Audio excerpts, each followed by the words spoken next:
For 3 years, I watched the woman I love fade away. We thought it was dementia. We thought it was just the cruel passage of time stealing her mind piece by piece. But when my daughter stepped out of the neurologist's office to take a phone call, the doctor didn't talk to me about treatment plans or memory care facilities. He walked to the door, locked it, and whispered 4 words that stopped my heart cold. Get her away now. My wife wasn't sick. She was being erased. And the person holding the eraser was the one standing right outside the door, waiting for us to sign over everything. Before I tell you how a 71-year-old retired engineer went to war with his own flesh and blood, hit that like button and subscribe if you believe that marriage vows mean protecting each other until the very end.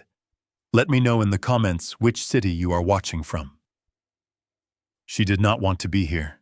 She wanted to be closing a deal on a penthouse or meeting friends for cocktails, not sitting in a sterile room with her aging parents.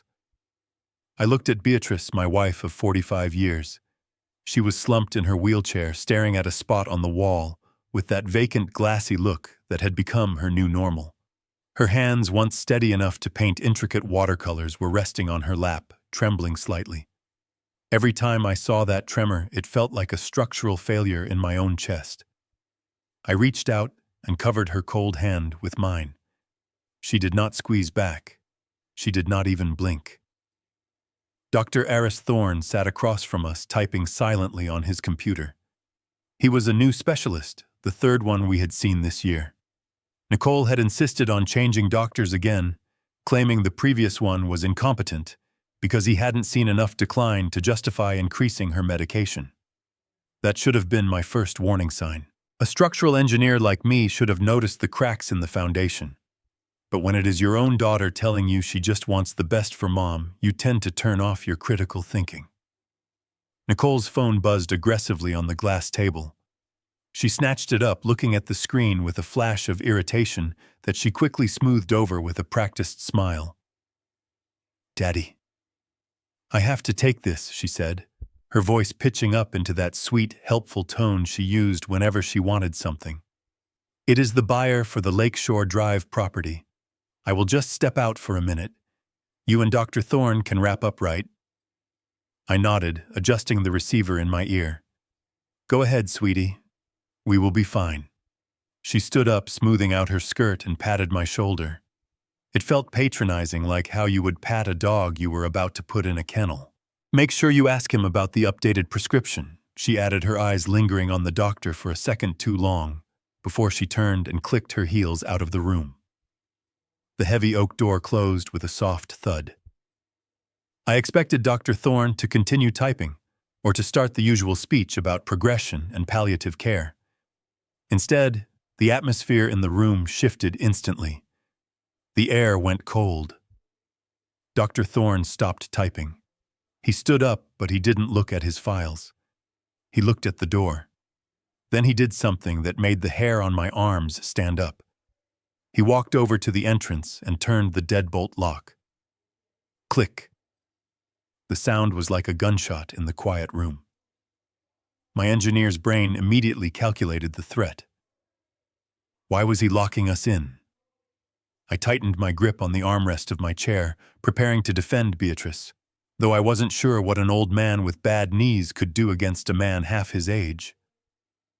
Dr. Thorne rushed back to us, but he didn't sit down. He knelt beside my chair, putting himself at eye level. His hands were shaking. This man was a professional neurologist, a specialist in the human brain, and he was terrified. He leaned in close to my left ear, the one where my hearing aid usually whistled if someone got too close. But he knew exactly how to pitch his voice. Low, urgent, deadly serious. "Mr. Foster." "Look at me," he whispered. "Do not look at the door. Look at me." I met his eyes. They were wide with panic. "You need to listen to me very carefully," he hissed, his breath hitching. "I ran the full toxicology panel you asked about last time, the one your daughter tried to cancel." I frowned. I hadn't asked for a toxicology panel. I opened my mouth to say so, but he cut me off with a sharp shake of his head.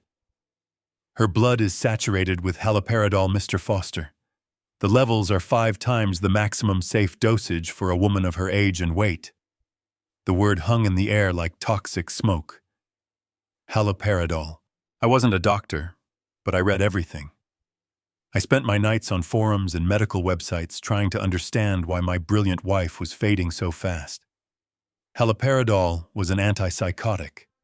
It was used for severe schizophrenia for violent patients in psych wards. It was absolutely not meant for a gentle woman with early-stage memory loss. What I stammered, my voice trembling. But she is on Aricept. For the memory, no, Dr. Thorne said, gripping my arm.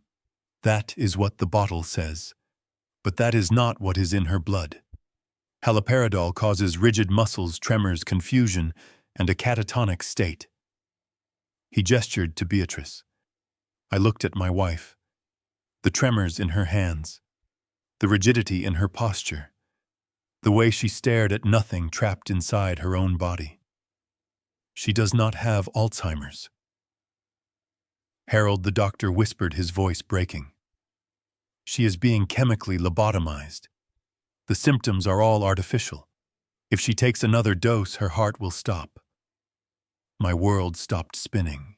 It tilted on its axis and crashed. For 3 years. 3 years of watching her forget our anniversary. 3 years of watching her forget how to cook her famous lasagna. 3 years of feeding her pills that Nicole brought over every Sunday, labeled in those neat little organizers. Nicole. My stomach churned, a violent mix of nausea and rage. My daughter. The little girl I taught to ride a bike. The woman I walked down the aisle. She was doing this. Why? I choked out. Dr. Thorne glanced at the door again. I do not know why, but I know that when I mentioned reducing her medication last week, your daughter threatened to report me to the medical board. She wants your wife sedated. She wants her incompetent. You need to get her out of that house. You need to keep her away from your daughter. A sudden rage, hot and blinding, surged through my veins. It wasn't the slow burn of old age. It was the volatile fire of a man who realizes his sanctuary has been invaded. I started to stand up. I wanted to tear that door open. I wanted to grab Nicole by her designer collar and scream until the police came. Dr. Thorne pushed me back down. No. You cannot react. Not here. Not now. Why not? I hissed. She is killing my wife. Because she has the medical proxy, Thorne whispered frantically. If you make a scene, she will claim you are having a senile episode. She will have you committed or removed from care. She has the paperwork, Harold. I saw it in the file. If you fight her openly right now, you lose. And if you lose, Beatrice dies. The truth of his words hit me harder than the diagnosis. He was right. To the outside world, I was just a retired engineer with hearing aids and a slow walk. Nicole was the vibrant, successful real estate agent who sacrificed everything to care for her aging parents. Who would they believe, the successful daughter or the confused old man? The doorknob rattled. We both froze. Doctor. Thorne scrambled back to his desk, his face pale. He unlocked the drawer and pulled out a prescription pad, his hands shaking so hard he dropped his pen. I sat back, my heart hammering against my ribs like a trapped bird. I looked at Beatrice. She was still staring at the wall, oblivious to the fact that her husband had just found out she was being murdered. I took a deep breath. I had spent 40 years building skyscrapers. I knew that when the wind howled and the earth shook, you didn't stiffen up. You swayed. You adapted. You survived the stress test. I needed to become exactly what Nicole thought I was. The lock clicked open. Nicole breezed back into the room, bringing a gust of expensive perfume that barely masked the smell of antiseptic. She was smiling, that tight, practiced smile she used on clients who were asking too many questions. Sorry about that, she said, tucking her phone into her bag. Just a minor crisis with the escrow. You know how it is.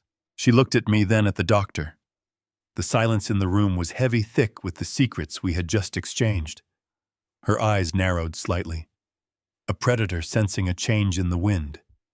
Is everything okay? You two look serious, she asked, her voice dropping an octave. This was the moment. The fork in the road. I could scream, I could accuse her, and I would lose everything. Or I could play the role she had written for me. I let my shoulders slump. I let my mouth hang open slightly, giving my face that slack, confused look I hated seeing in the mirror. I reached up and fiddled with my hearing aid, making it emit a high-pitched squeal. What I asked loudly, too loudly. Did you say escrow or Velcro? I can't hear a damn thing in this room, the buzzing is terrible. Nicole's tension evaporated. She rolled her eyes, a gesture of annoyance that she didn't even bother to hide anymore. Escrow, Dad. Never mind. She turned to the doctor. So, Dr. Thorne, we are done here, right? I have the papers for the updated care plan in the car, but I also brought the durable power of attorney forms. Since Mom is clearly getting worse and Dad is, well, you see how he is. We need to expedite the transfer of authority. She pulled a blue folder from under her arm. That blue folder. I had seen it on her kitchen counter last week. It wasn't just medical power of attorney. It was financial, total control. Harold Dr. Thorne said, his voice steady now, though I could see sweat on his forehead. I am writing a new prescription. It is just a vitamin compound to help with hydration. He handed the slip of paper to me, not Nicole. His eyes locked with mine for a second. It was a silent pact. Make sure she drinks plenty of water, Mr. Foster, he said. I took the paper with a shaking hand. My tremor wasn't fake. I was looking at the monster who shared my DNA. She stood there tapping her folder against her hip, waiting for us to die so she could cash out. Okay, Doc, I mumbled, stuffing the paper into my pocket. Come on, Beatrice. Let's go get some ice cream.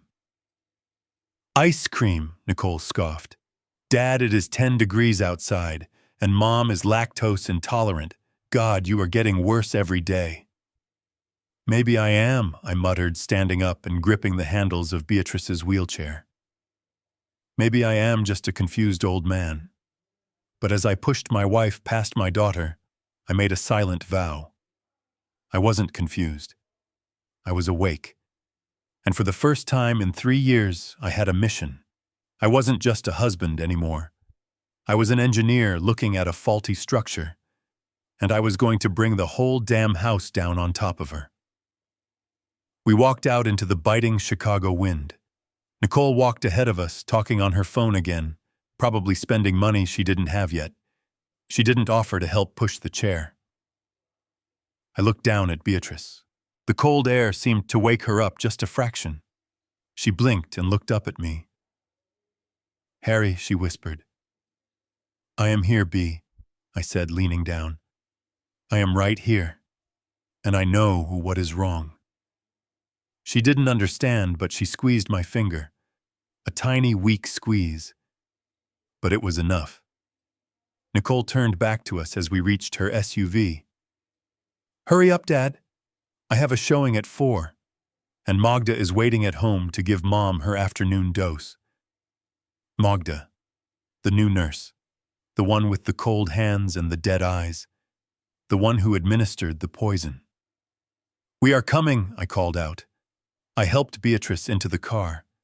As I folded the wheelchair, I touched the prescription paper in my pocket. It wasn't a prescription.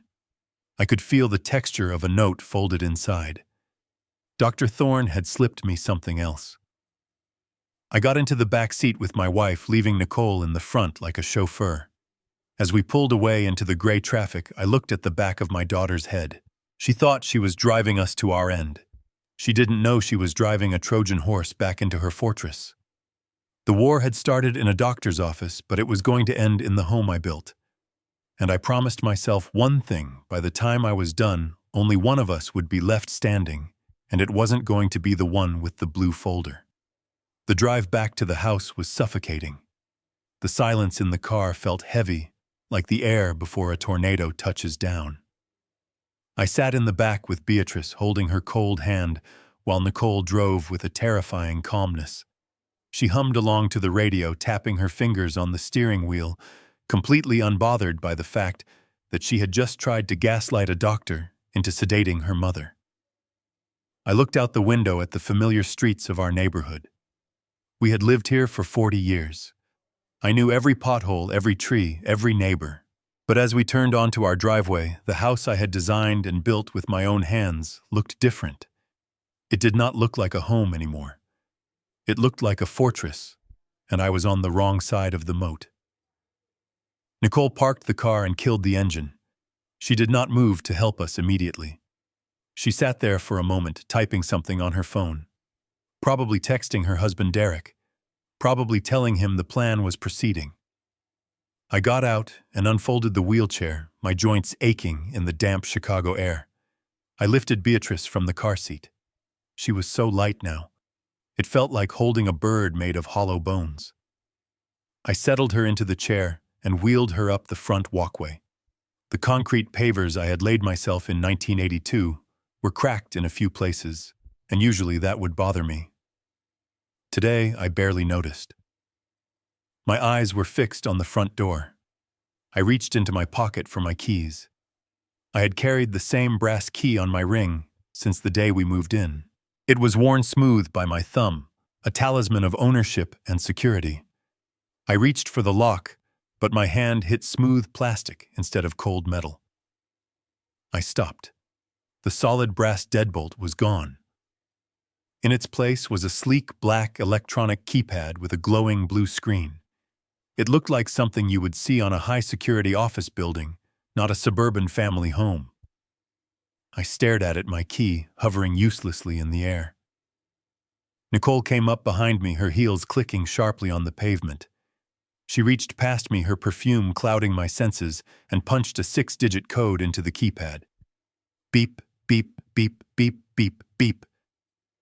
The mechanical whir of the lock disengaging sounded harsh and final. I thought the lock was sticking, she said casually, pushing the door open. Derek and I decided to upgrade it. It is safer this way. You do not have to worry about losing your keys anymore, Dad. I did not lose my keys, I wanted to say. I have never lost my keys in my life. I am a structural engineer. I value access and security above almost everything else. But I swallowed the words. I looked at the keypad. I memorized the tone of the beeps. I watched her fingers, but she moved too fast. I did not catch the code. Safe, I muttered, trying to sound confused as I wheeled Beatrice over the threshold. Safe for who? The inside of the house smelled wrong. It usually smelled of Beatrice's lavender potpourri and old books. Now it smelled of bleach and something stale like unwashed laundry. The furniture had been rearranged. My favorite reading chair was pushed into a corner, and the rug Beatrice loved was rolled up against the wall. Before I could ask why the living room looked like a staging area, a woman stepped out of the kitchen. She was tall, with broad shoulders and forearms that looked like they could wrestle a steer. She wore generic blue scrubs that were too tight across the chest, and her hair was pulled back in a severe, greasy bun. She did not smile. She looked at us the way a bouncer looks at a drunk patron. "This is Magda," Nicole said, dropping her keys on the console table. "The agency sent her over. She is going to help with Mom since you are having so much trouble." I looked at Magda. Her eyes were flat and hard. There was no compassion there, no warmth. This was not a caregiver. This was an enforcer. "Hello," Magda grunted. She walked over to the wheelchair, not asking for permission, and grabbed the handles. Her grip was rough. Beatrice flinched, a tiny movement that sent a spike of adrenaline through me. "Careful," I said, my voice sharper than I intended. "She is fragile." Magda ignored me. She spun the chair around with practiced indifference. "Time for hygiene," she announced, pushing Beatrice toward the hallway. "Wait," I said, stepping forward. "I usually help her with her afternoon tea first. She likes to sit by the window." Nicole stepped in front of me, blocking my path. Her smile was gone. Her face was hard like stone. Mom needs a schedule, Dad. Magda knows what she is doing. You are just confusing things. Why don't you go sit down? You look tired. You look like you're about to fall over. I watched Magda push my wife down the hall. Beatrice turned her head slightly, looking back at me. Her eyes were wide, fearful. The bedroom door closed with a solid click. I stood there in the living room I had built, realizing with a sinking horror that I had lost control of my own territory. The walls felt like they were closing in. The ceiling felt lower.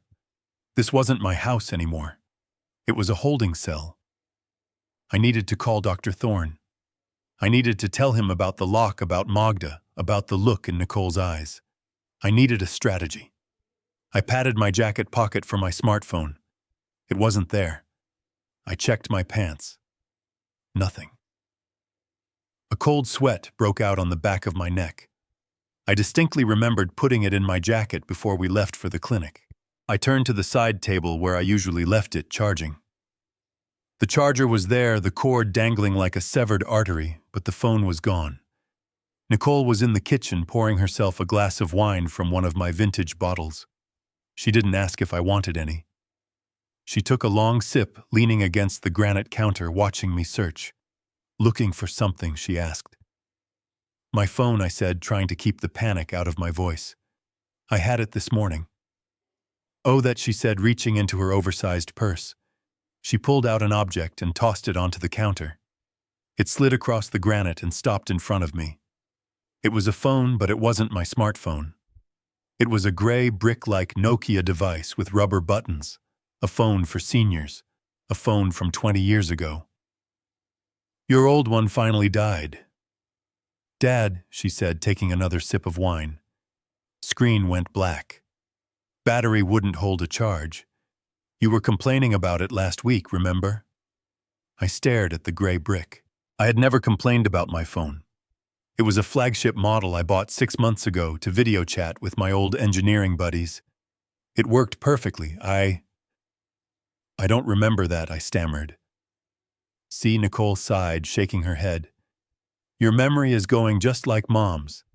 Anyway, I got you this one. It is simpler. Big buttons, loud ringer. You won't get confused by all those apps and touchscreens. I picked up the Nokia. It felt light and cheap in my hand. I pressed the power button. The screen lit up with a pixelated green glow. I went to the contacts menu. Empty. No Dr. Thorne, no lawyer, no friends. Just 2 numbers saved. Home. And Nicole. I looked up at her. She was watching me over the rim of her wineglass, her eyes challenging me, daring me to contradict her. If I argued, if I said my phone was fine, she would just use it as more proof of my dementia. Poor Dad, he thinks his broken phone works. He is paranoid. Thank you, I muttered, putting the brick in my pocket. It felt like a stone weighing me down. I am going to rest, I said. My legs hurt. Good idea, she said, turning her back to me to rinse her glass. Stay out of the way while Magda gets Mom settled. I walked slowly toward the hallway, exaggerating my limp. I did not go to the bedroom. I went to the study.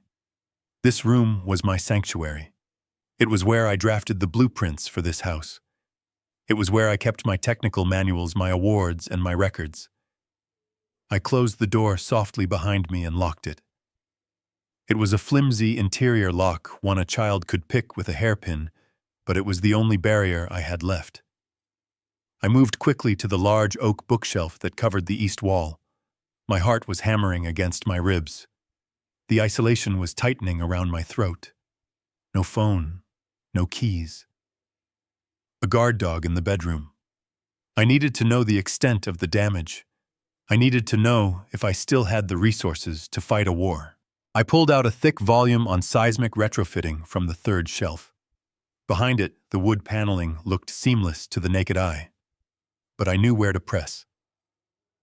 I found the hidden latch I had installed 15 years ago and pushed. A small section of the panel clicked and popped open, revealing a wall safe. My hands were shaking, not from age but from fear. I dialed the combination.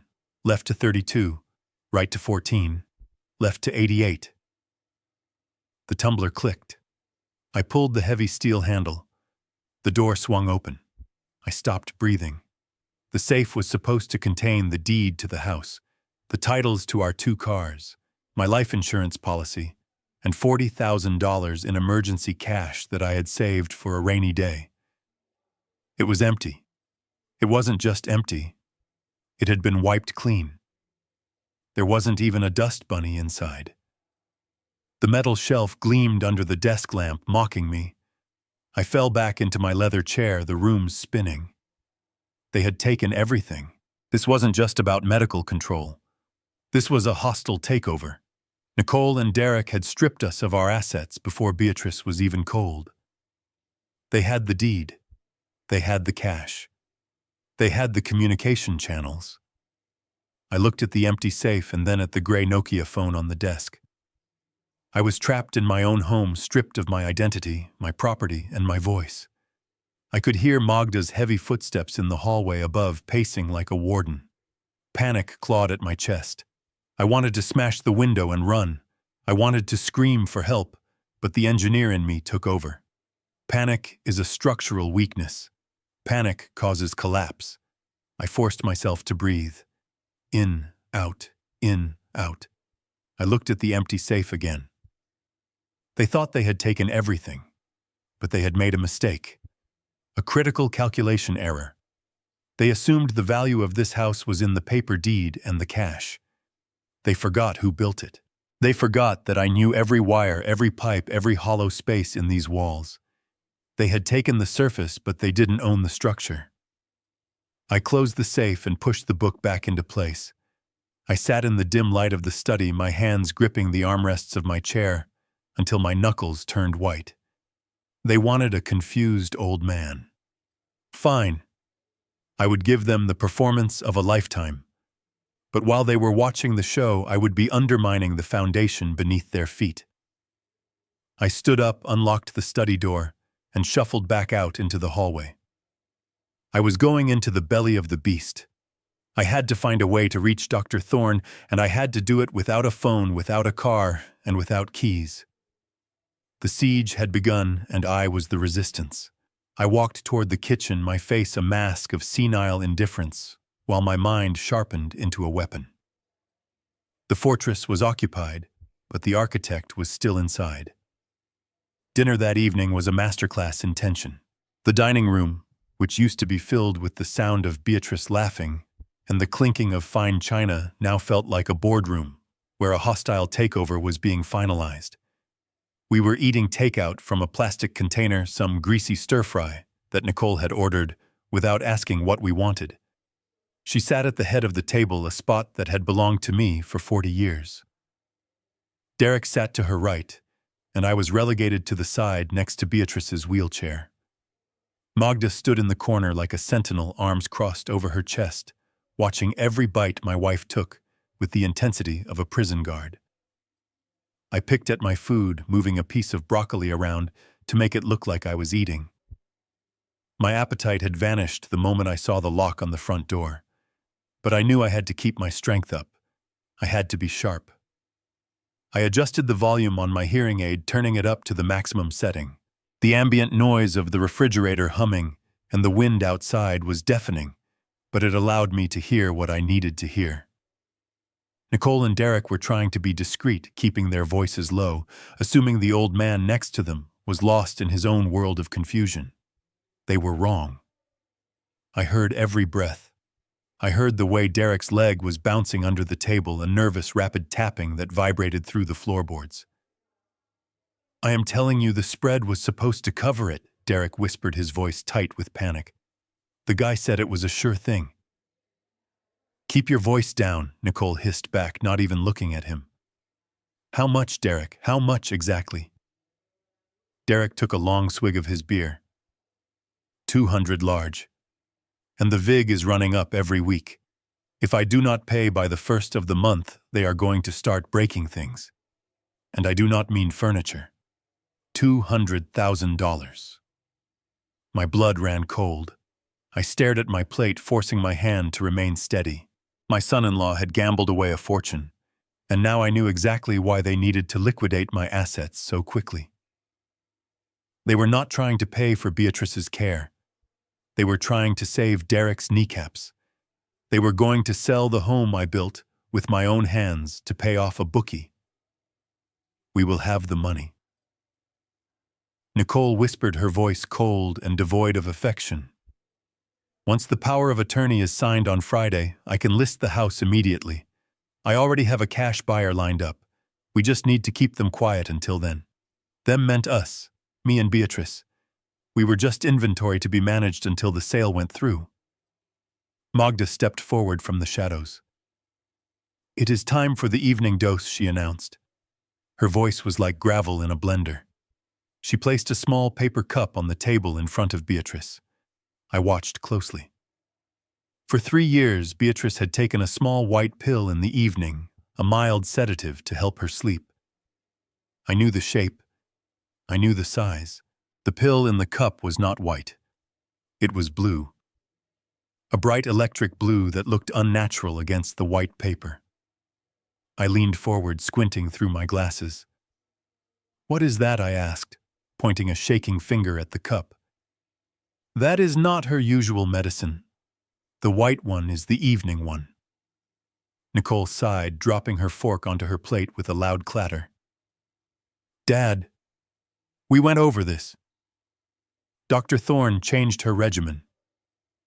Remember, you were there. I was there, but he didn't prescribe this. He prescribed a vitamin placebo to save her life. This blue pill was the poison. This was the haloperidol. It looks different," I mumbled, playing the part. "Is it a generic? It is a new cognitive supplement." Nicole lied smoothly. "It costs $500 a bottle, so do not let her spit it out. It helps with the neuroregeneration." Neuroregeneration. She used big words to hide her big crimes. I watched Magda pick up the pill. She didn't offer Beatrice a glass of water first. She just reached out and pinched Beatrice's cheeks, forcing her mouth open like she was dosing a stubborn dog. "Open up." Magda grunted. Beatrice whimpered. She tried to turn her head away. Her survival instinct was fighting through the fog. She knew deep down that this was wrong. "No," Beatrice moaned softly. "No. Blue." "Just take it," Mother Nicole snapped. "Stop making everything so difficult." Magda shoved the pill into Beatrice's mouth and clamped a hand over her lips to force her to swallow. I felt a surge of violence rise in my chest, so strong I almost blacked out. I wanted to grab the steak knife and drive it into the table, but I couldn't. Not yet. If I fought Magda, she would break me in half. I needed that pill. I needed physical evidence. Beatrice gagged. She coughed, her body convulsing slightly. Magda pulled her hand away, satisfied that the deed was done, and turned to grab the water glass. In that split second, Beatrice leaned forward and hacked. The blue pill flew out of her mouth and landed on her napkin, wet and dissolving slightly, but intact. Magda spun around. "Damn it," she growled, reaching for the pill. This was my chance. I didn't think, I just acted. "Oops," I cried out, and with a spasm of my arm I swept my own spoon off the table. It hit the floor with a loud metallic ring that echoed in the silent room. I immediately threw myself forward, diving under the table as if to retrieve it. "I am sorry. I am sorry." "Clumsy old hands," I muttered. Beneath the tablecloth it was a different world. I saw Magda's thick legs, I saw Derek's nervous feet, and I saw Beatrice's hand dangling down the napkin, slipping from her lap. The blue pill fell, bouncing silently onto the rug right in front of my face. "Dad, get up," Nicole yelled from above. "Magda will get it." I snatched the blue pill off the rug and shoved it deep into my sock. In the same motion, I grabbed my spoon. I stayed down there for a second longer, breathing hard, my heart hammering against the floorboards. I had the weapon. I had the proof. I pulled myself up, gripping the edge of the table, my face flushed. I got it. I wheezed, holding up the spoon. I got it. Magda was glaring at Beatrice. She wasted $500, she accused, looking at the empty napkin. She swallowed it. I lied, my voice trembling. I saw her swallow it before she coughed. That was just spit. Nicole looked at me, then at Beatrice. Beatrice looked pale, exhausted, but she wasn't choking. Fine, Nicole said, waving her hand dismissively. Just take her to bed. I cannot deal with this mess right now. Derek, come to the garage. We need to talk about the spread. Magda wheeled Beatrice away without a word. I sat alone at the dining table, the greasy smell of cold stir-fry making me nauseous. But I felt a hard lump against my ankle inside my sock. It was the most dangerous thing in the house, and it was mine. The night dragged on. I lay in my bed, fully clothed, staring at the ceiling. I had locked my door, though I knew the lock was flimsy. The house was full of creaks and groans, sounds that used to comfort me, but now sounded like threats. I checked my watch. 2 a.m. The house was silent. Nicole and Derek had gone to their room on the other side of the house hours ago. Magda slept in the guest room downstairs. I needed to see her. I needed to know she was okay. I slipped out of bed, my socks sliding silently on the hardwood floor. I knew exactly which floorboards squeaked, the third one from the door, the one near the linen closet, and I stepped over them with the grace of a cat burglar. I reached Beatrice's door. It was closed. I turned the handle slowly, praying it wasn't locked. It turned. Magda was arrogant. She didn't think a vegetable needed locking in. I slipped inside. The room was dark, illuminated only by a sliver of moonlight cutting through the curtains. The air smelled stale, like sickness and neglect. Beatrice was a lump under the heavy quilt.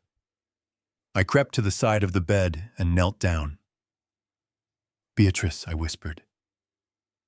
"Bay." She didn't move at first. I reached out and touched her cheek. It was burning hot. The fake vitamin was doing something to her system, or maybe it was the withdrawal from the real medicine she needed. Her eyelids fluttered. Slowly, painfully, she opened them. In the darkness, her eyes tried to focus. Usually she looked through me, seeing ghosts of the past. But tonight, for a fleeting second, the fog lifted. Maybe it was because she had spit out the poison at dinner. Maybe the toxicity levels had dropped just enough for my wife to surface. "Harold." The voice was barely a breath, cracked and dry. But it was her voice. Not the confused mumble of a patient, but the voice of the woman who had stood by my side for half a century. "I am here, B." I choked out, gripping her hand. "I am right here." She gripped my hand back. Her strength was feeble, but the intention was there. She pulled me closer. "Harold," she rasped. "The water." I reached for the glass on the nightstand. "Here, drink." She shook her head, a tiny frantic movement. "No, not that water. The water she gave me earlier." She looked at me, her eyes wide with a terrifying clarity. "It tastes bitter, Harold. It tastes like metal. Why does she make me drink the bitter water?" My heart broke into 1,000 shards. She knew. Somewhere deep inside the chemical haze they had forced upon her, she knew she was being harmed. I leaned in, brushing the hair from her sweating forehead. "Listen to me, B. You have to be strong. Do not drink the water if you can help it. Spit out the pills." "Can you do that for me?" She closed her eyes, a tear leaking out and tracking through the wrinkles on her cheek. "She hurts me, Harold," she whispered. Her voice fading as the exhaustion took over again. She twists my arms. "Save me, please. Do not let me disappear." I kissed her forehead, tasting the salt of her sweat and my own tears. I will save you, I promised into the darkness. I swear on my life, Beatrice. I am going to burn their world down to get you out. Her breathing evened out as she slipped back into the dark sleep that wasn't really sleep. I stayed there for a moment longer, listening to the rhythm of her lungs fueling my rage with every rattle in her chest. I had the pill in my sock. I had the confirmation from her own lips. The investigation was over. It was time for the counterattack. I stood up, wiped my eyes, and walked out of the room. The old man who entered that room was gone. The engineer had returned, and he was ready to demolish the enemy. The morning sun dragged itself through the curtains of the master bedroom, but it brought no warmth to the house. I woke up with a stiff neck and a plan. The events of the previous night, the blue pill in my sock, and the terrifying clarity of Beatrice's plea were not a nightmare. They were my new reality. I lay there for a moment, listening to the house wake up. I heard the heavy thud of Magda's footsteps in the hallway and the sharp clinking of ceramic from the kitchen where Nicole was making her espresso. They were moving with the confidence of owners. They thought the war was already won. They thought they were just waiting for the surrender papers to be signed. I sat up and swung my legs over the side of the bed. My knees cracked, a sound that used to annoy me but now served as part of my disguise. Today I had to be more than just old. I had to be broken. I had to be the confused, stumbling relic they believed I was.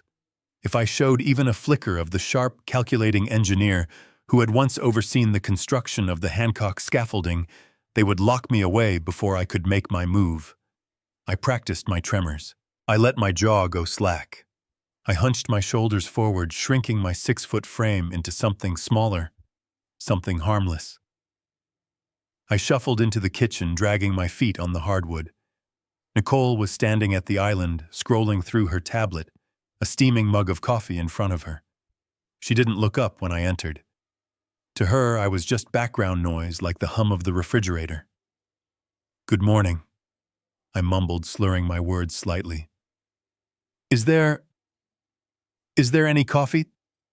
"There is a pot on the counter, Dad," she said, her voice flat. "Help yourself. Just try not to spill it this time." I moved to the coffee maker, making a show of having trouble with the carafe. I let my hand shake violently as I poured splashing hot liquid onto the pristine granite countertop. "Damn it," I whispered, staring at the mess. Clumsy. Useless. Nicole sighed, a sound of pure exhaustion. She put down her tablet and grabbed a paper towel. "Move, Dad. Just sit down. I will do it." She wiped up the spill with aggressive swipes. I watched her, memorizing the contempt in her eyes. It was fuel. Every eye roll, every heavy sigh was another beam of steel reinforcing my resolve. I took the mug she thrust at me and sat at the dining table, positioning myself within striking distance of where she was standing. This was it. The first test of my counter-offensive. I reached up to my left ear and fiddled with my hearing aid. It was a high-end model Bluetooth enabled with a synchronized receiver. I deliberately pressed the casing to create a feedback loop. A high-pitched, piercing squeal erupted from the device, cutting through the quiet kitchen like a dentist's drill. Nicole winced and covered her ears. "God. Dad, turn that thing down. It is splitting my head open." I flinched, acting startled by the noise. I can't stop it." I stammered frantically, pawing at my ear. "It is broken. It is making the noise again." "Take it out, then," she yelled. I pulled the device from my ear, fumbling with it, until the squealing stopped. I stared at the small piece of plastic in my palm, looking bewildered. "It is the battery," I muttered. "Or the moisture. I need to find the cleaning kit." I placed the hearing aid on the kitchen island right next to Nicole's fruit bowl and her phone. I left it there, sitting innocently on a napkin. "I am going to the bathroom," I said, standing up slowly. I think the kit is under the sink. Just go! Nicole waved her hand, returning to her tablet. I shuffled away, moving toward the hallway that led to the guest bathroom. But I didn't go to the bathroom. I stopped just around the corner out of her line of sight, but close enough to the kitchen entrance. Here was the trick. They thought I was deaf without my aids. They didn't know how these devices worked. The two earpieces were paired. They communicated with each other. Before I took the left one out, I had discreetly tapped the control on my right earpiece, the one still hidden under my hair, and switched it to live listen mode. It was a feature designed to help hear conversations in noisy restaurants by turning one hearing aid into a remote microphone. I had cranked the sensitivity to maximum. I stood in the shadows of the hallway, pressing my back against the wall. Static hissed in my right ear, followed by the amplified sound of a spoon hitting a ceramic mug. It was so loud it made me wince.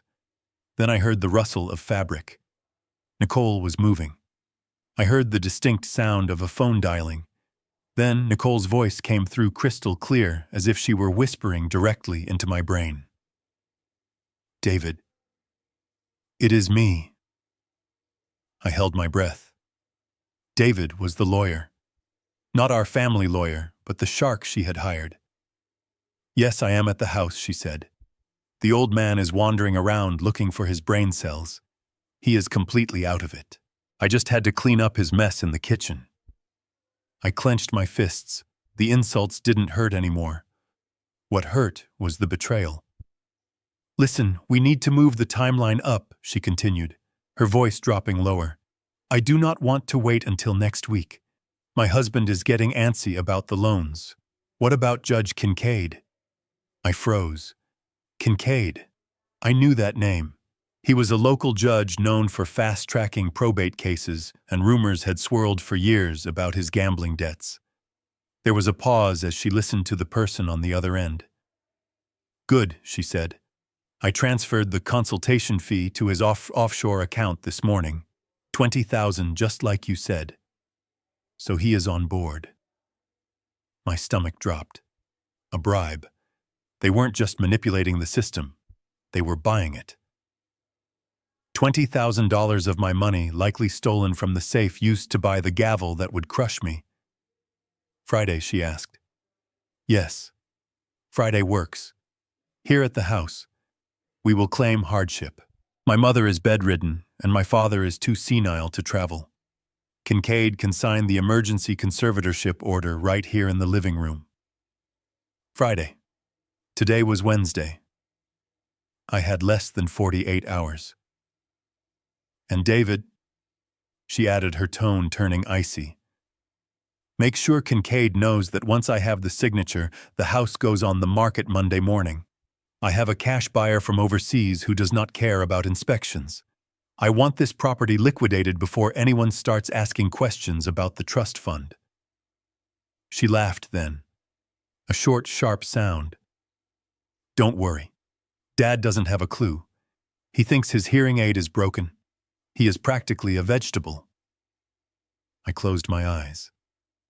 A vegetable. That is what she saw. A rotting piece of produce to be discarded. But she forgot that roots grow deep in the dark. Okay, bye. I heard the phone beep as she ended the call. I waited a full minute, counting the seconds in my head, forcing my heart rate to slow down. If I went back in there looking agitated, she would know. I had to go back in there looking defeated. I shuffled back into the kitchen. Nicole was sipping her coffee, looking relaxed, victorious. I couldn't find the kit. I mumbled, looking at the floor. It is probably in the cabinet, Dad, she said, not even looking up. Just leave it. Magda can fix it later. I walked over to the island and picked up my hearing aid. I held the little device in my hand. It felt heavy, loaded with the weight of the evidence I had just gathered. I will just sit in the living room, I said. I put the hearing aid back in my ear, turning the mode back to normal. The feedback squeal returned for a second, masking the sound of my sharp intake of breath. Friday, I thought. The execution date was set. I walked to the living room and sat in my armchair. From here I could see the structure of my house. The load-bearing walls, the beams, the foundation. Nicole thought she was selling a building. She didn't realize she was standing inside a machine that I had designed. And now that I knew her schedule, I knew exactly when to pull the lever to bring it all down. I needed to get to the basement. I needed my laptop, and I needed to reach Dr. Thorne. But I couldn't just walk out the door. The digital lock was still a mystery, and Magda was prowling the halls. I looked at the hearing aid in my hand again. It was a receiver, a transmitter, a tool. And like any good engineer, I knew that if you couldn't break a system from the outside, you had to introduce a virus from the inside. Nicole walked past the living room, heading toward the stairs. "I am going to shower," she called out. "Do not burn the house down while I am gone." I watched her ascend the stairs. "I won't burn it down," I whispered to the empty room. "I am going to dismantle it, piece by piece." I waited until I heard the shower running upstairs. Then I stood up. The tremor in my legs vanished. I moved with purpose toward the kitchen drawer where I knew we kept the spare batteries. But I wasn't looking for batteries. I was looking for a magnet. A strong industrial magnet I used to keep for finding studs in the wall. I found it at the back of the junk drawer, stuck to a screwdriver. I pocketed it. Then I moved to the keypad on the back door. It was a cheaper model than the front door. I knew its wiring diagram by heart. I didn't need a code. I needed physics. I held the magnet against the side of the lock mechanism, feeling for the solenoid. Click. The internal latch shifted. It wasn't fully open, but it was compromised. I didn't open the door yet. That would trigger the alarm. But I had prepped the exit. My mind was racing, calculating variables. Friday at noon. Judge Kincaid, the lawyer, Nicole, Derek. They would all be in one room. It was the perfect bottleneck. I sat back down in my chair just as the shower stopped upstairs.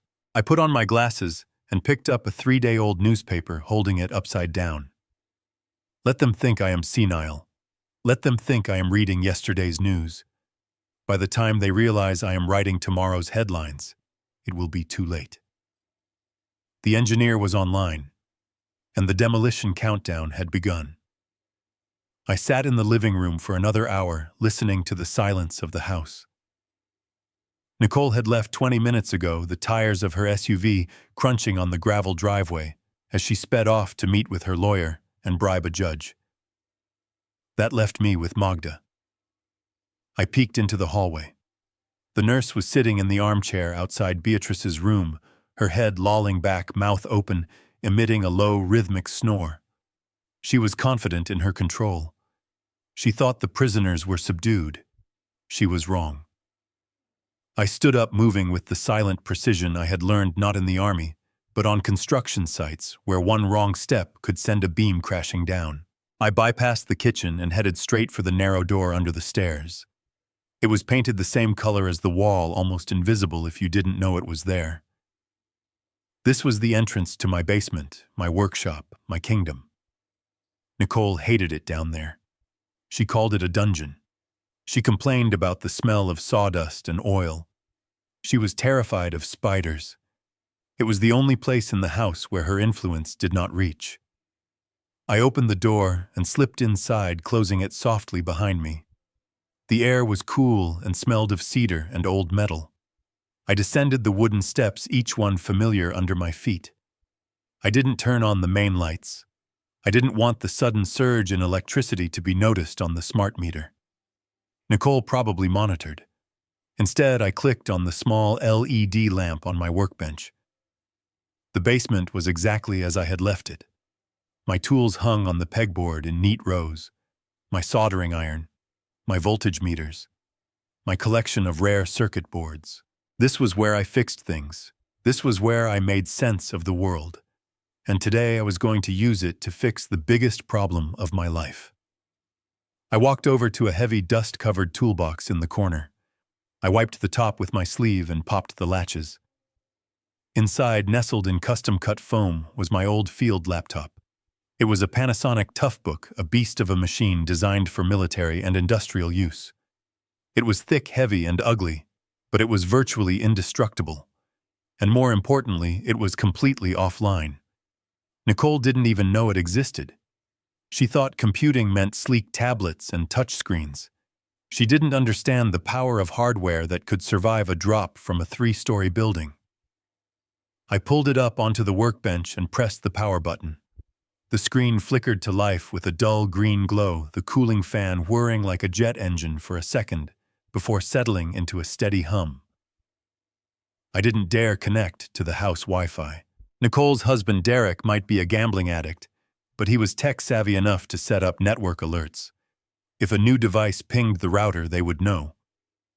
I reached into a small drawer under the bench and pulled out a black USB dongle. It was a prepaid 4G modem I kept for emergencies when storm damage knocked out the cable lines. I plugged it in. The little light blinked red, then amber, then a solid, steady green. I was online. Ghost mode. I reached into my pocket and pulled out the blue pill. It looked innocuous in the dim light. Just a small oval tablet. But I knew it was a bullet aimed at my wife's heart. I squinted at the markings. They were tiny, almost worn off, but under the magnifying glass of my helping hands tool, they were clear enough. H5. I typed the alphanumeric code into a pharmaceutical identification database. My fingers flew across the chunky keys. Enter. The search results loaded instantly. The first line hit me like a physical blow. Haloperidol, 5 milligrams. I clicked the link, my eyes scanning the text, rapidly absorbing the data with the detached efficiency of an engineer analyzing a stress fracture. Class, first-generation antipsychotic. Indications, schizophrenia, acute psychosis, Tourette syndrome. Contraindications, dementia-related psychosis. I froze. I read that line again. Contraindications, dementia-related psychosis. I scrolled down to the warnings section. It was in bold red text.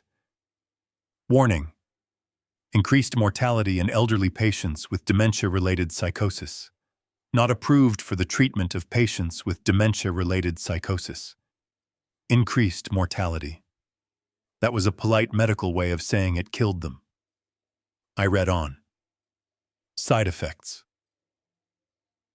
muscle rigidity, tremors, shuffling gait, cognitive decline, difficulty speaking, mask-like facial expression.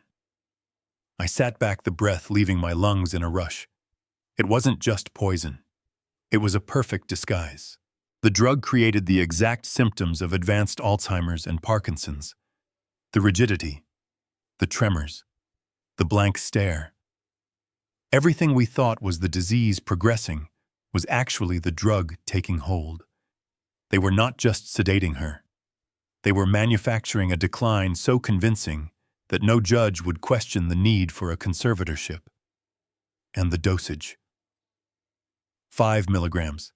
For a woman of Beatrice's weight and age, the recommended starting dose for acute agitation, if it was used at all, was 0.5 milligrams. They were giving her 10 times the safe limit. This wasn't care.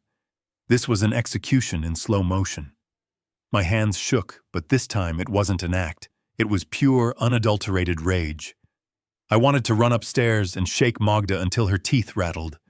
I wanted to force that blue pill down Nicole's throat and see how she liked being trapped in her own body.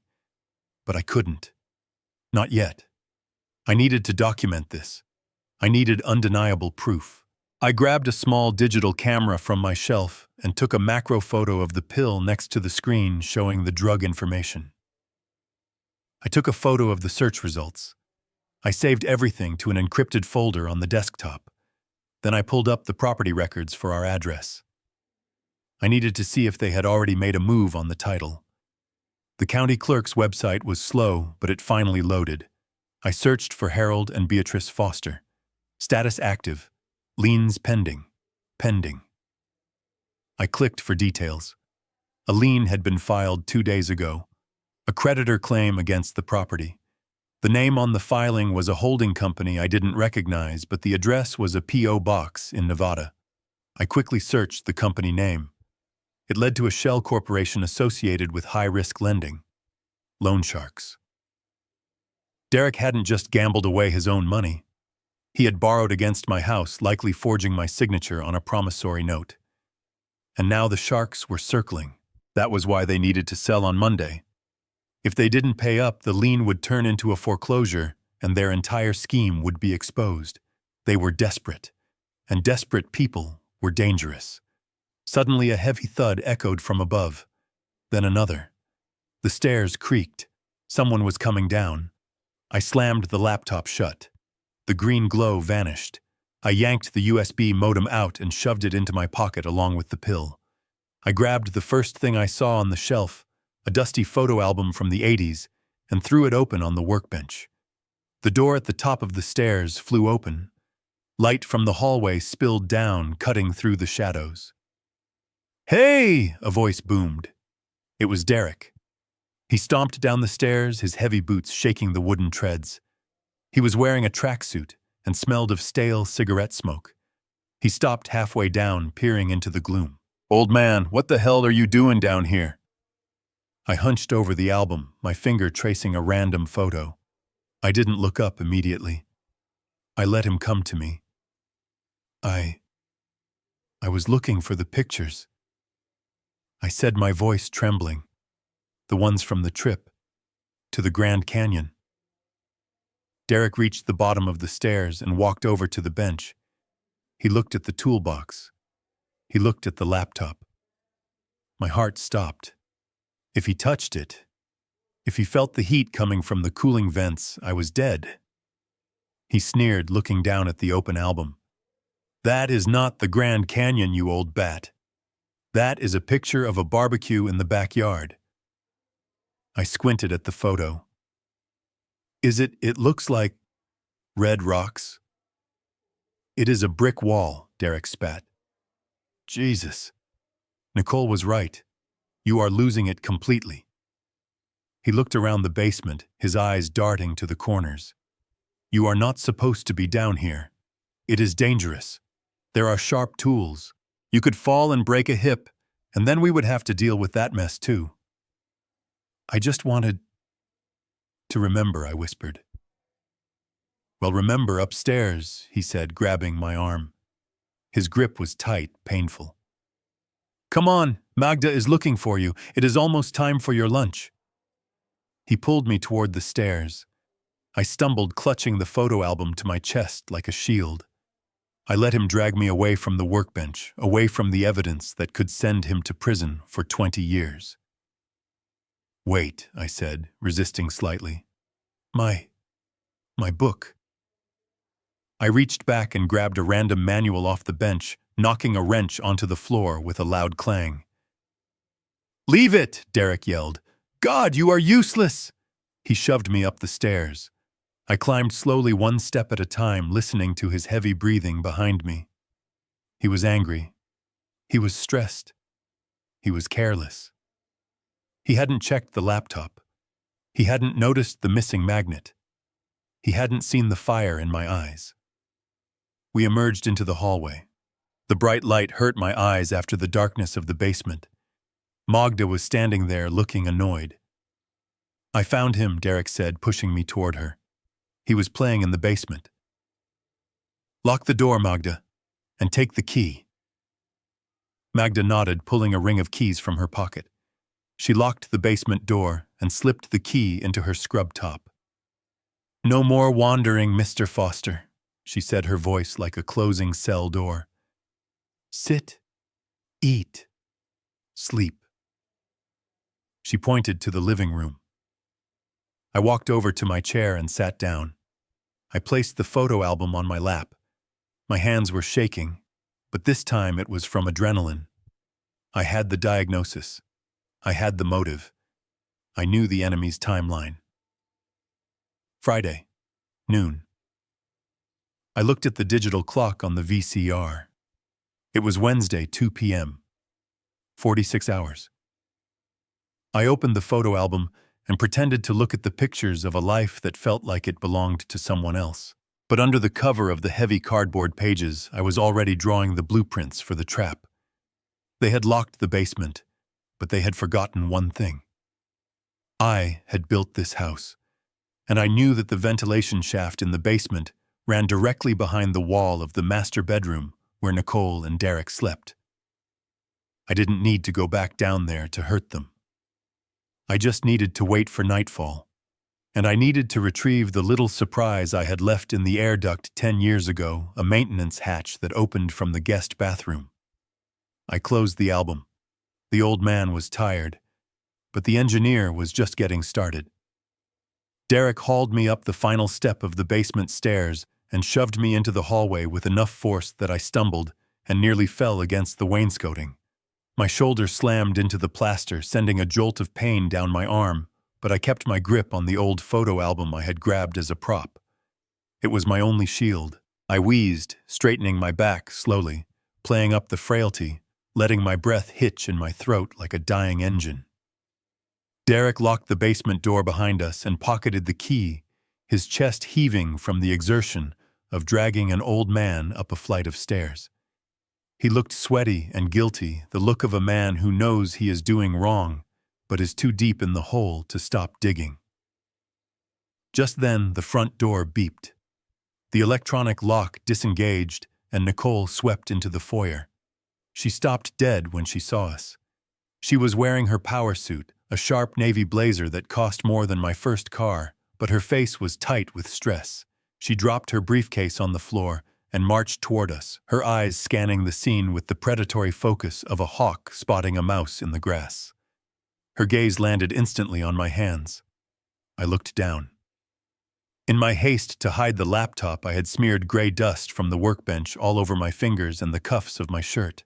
It was the specific dark gray dust of galvanized steel and old oil unmistakably from the workshop. "You let him go down there," Nicole said, her voice quiet and dangerous. Derek held up his hands, stepping back. "I just went to the bathroom for 2 minutes, Nick. He must have snuck past me. I caught him right away. He was just looking at old photos." Nicole didn't look at me. She looked at her husband. She closed the distance between them in 2 strides and swung her hand. The slap echoed through the hallway like a pistol crack. It wasn't a theatrical slap. It was vicious. It was the release of weeks of panic and pressure. Derek grabbed his cheek, his eyes wide with shock and humiliation. "You had one job," she hissed, pointing a manicured finger in his face. "One job. Watch the old man. If he falls down those stairs and breaks his neck before Friday, the coroner gets involved. If the coroner gets involved, there is an autopsy. Do you want an autopsy, Derek? Do you want them looking at what is in his blood?" Derek stammered, looking at the floor, shamed in front of the father-in-law he was trying to rob. I didn't think."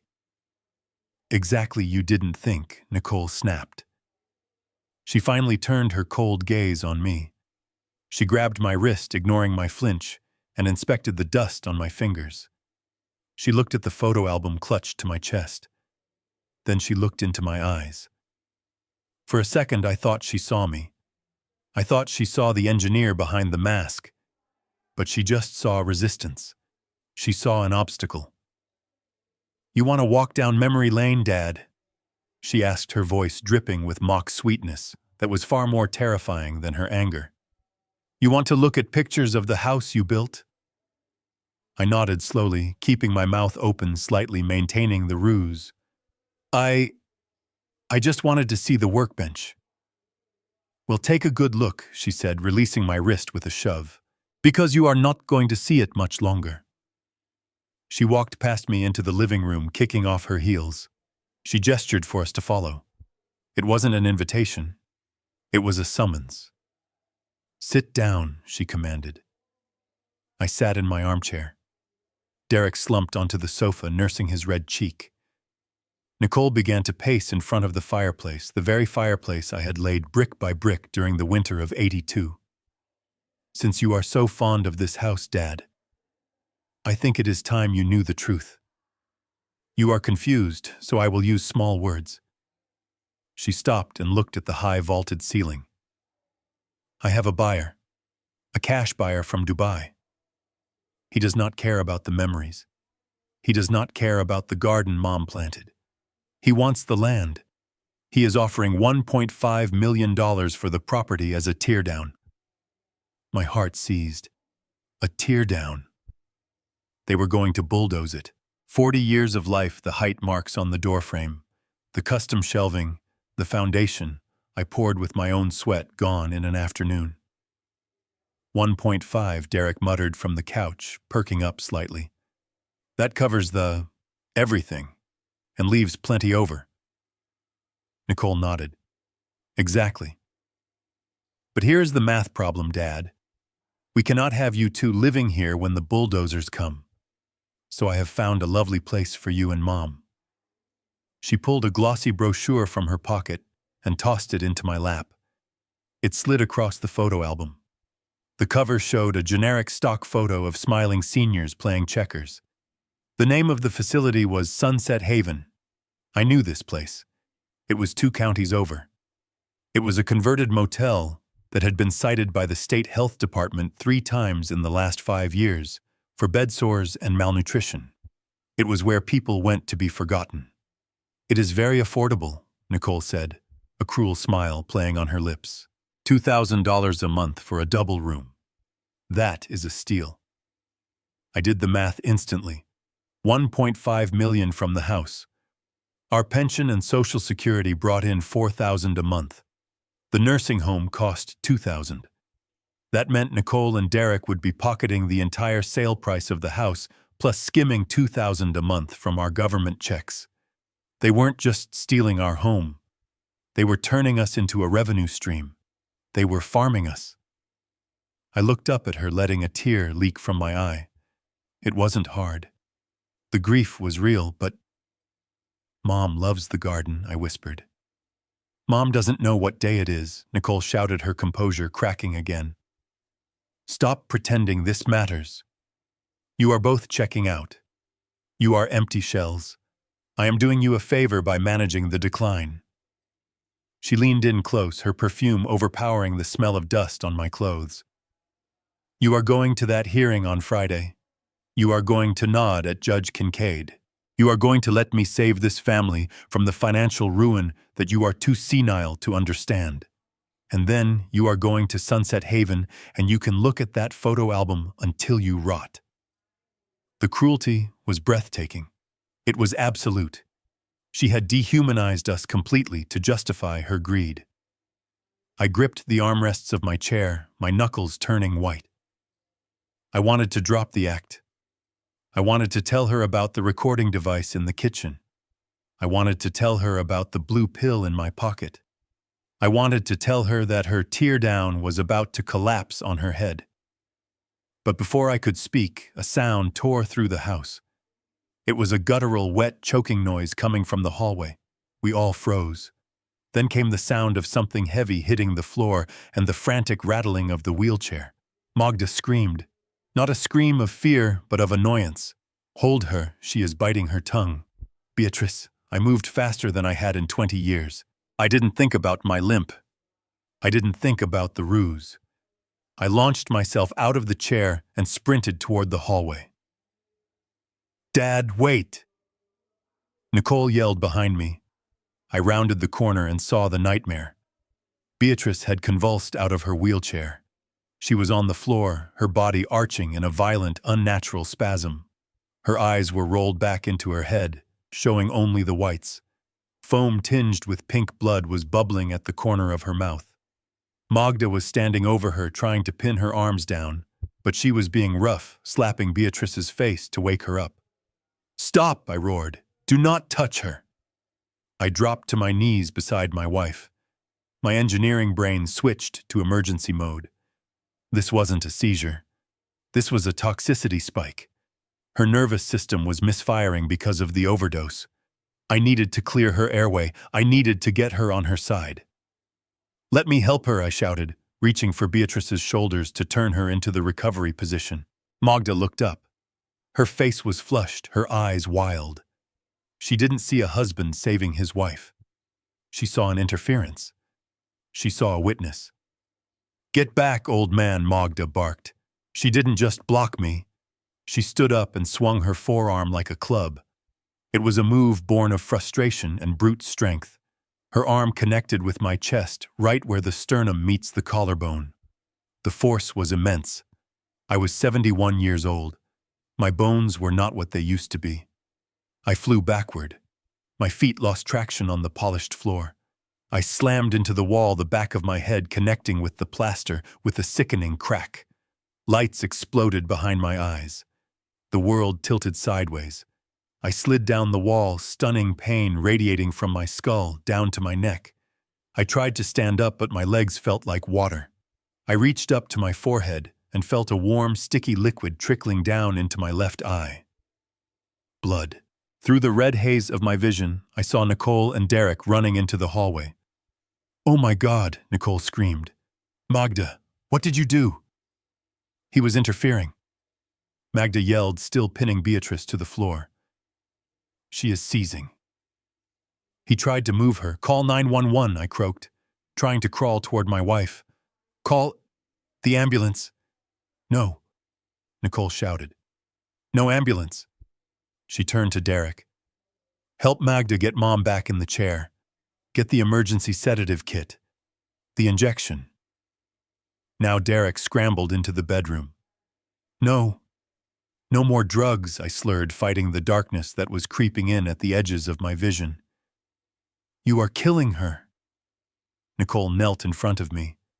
She didn't check my head wound. She didn't check my pulse. She grabbed my face, her nails digging into my cheeks, forcing me to look at her.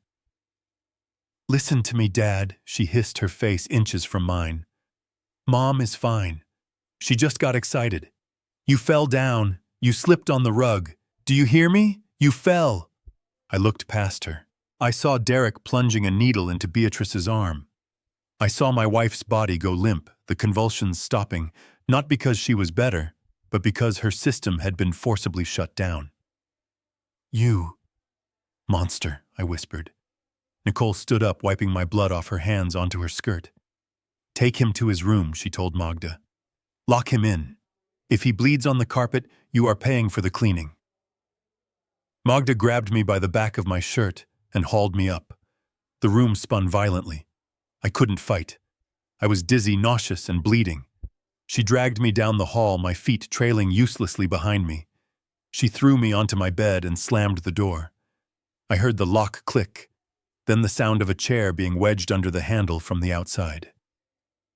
I lay in the darkness, the copper taste of blood in my mouth. My head throbbed in time with my heartbeat. I touched the wound on my forehead. It was deep. I needed stitches, but I wasn't going to get them. I rolled onto my side, staring at the window. The sun was setting, casting long, bloody shadows across the floor. They thought they had won. They thought they had beaten me into submission. I closed my eyes, listening to the silence of the house. Beatrice was quiet now. Too quiet.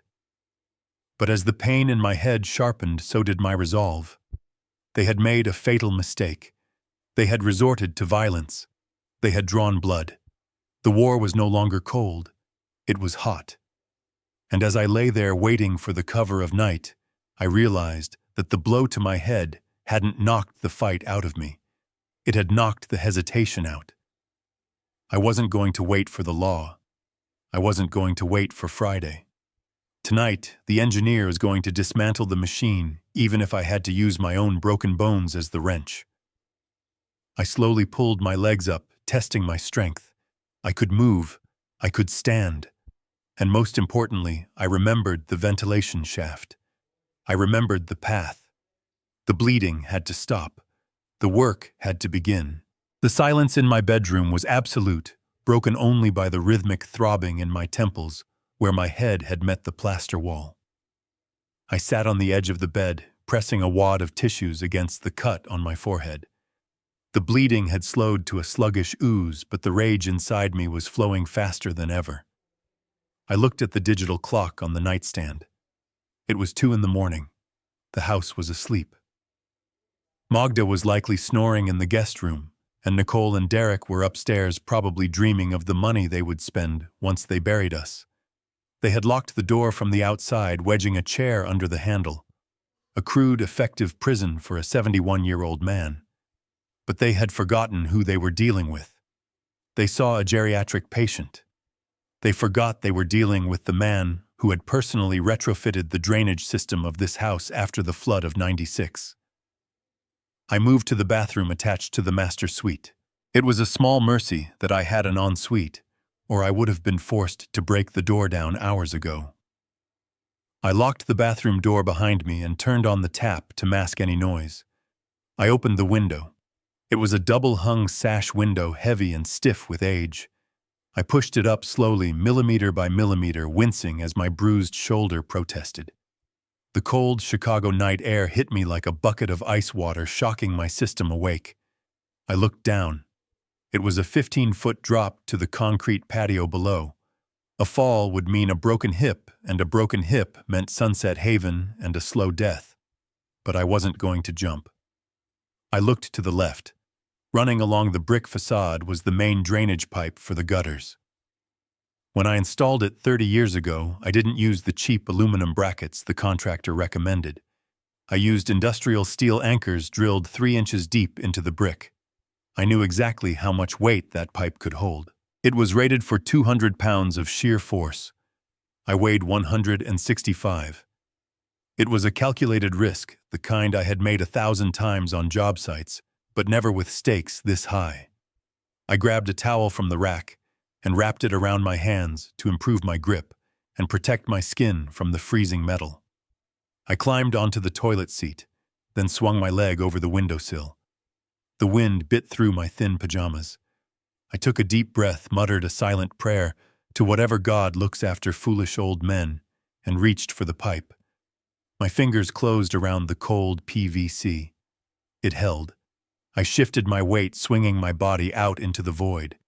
For a terrifying second, I dangled there, suspended between the life I built and the abyss. My shoulder screamed in agony, but I grit my teeth and clamped my legs around the pipe. I began to slide down.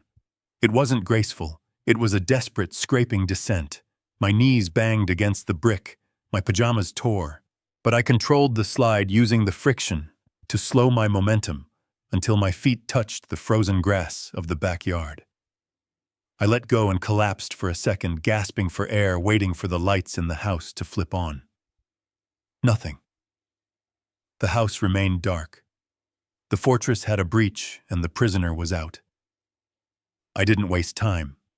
I stayed in the shadows of the hedges, moving toward the back gate. I couldn't take the car. They had the keys. I couldn't call a taxi. I had no phone. I had to run. There was a gas station 2 miles down the road near the highway on-ramp. It was an artifact from another era, and I prayed it still had the payphone I remembered seeing years ago. I started to jog. My lungs burned like dry paper. My knees ached with every impact, but I forced myself into a rhythm. Left foot, right foot. Breathe. This wasn't exercise. This was a rescue mission. The suburban streets were empty, lit only by the orange glow of street lamps.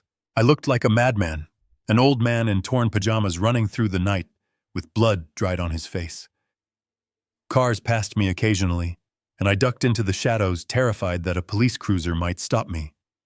If the cops picked me up, they would run my ID, call Nicole, and she would spin her story about her dementia-ridden father wandering off.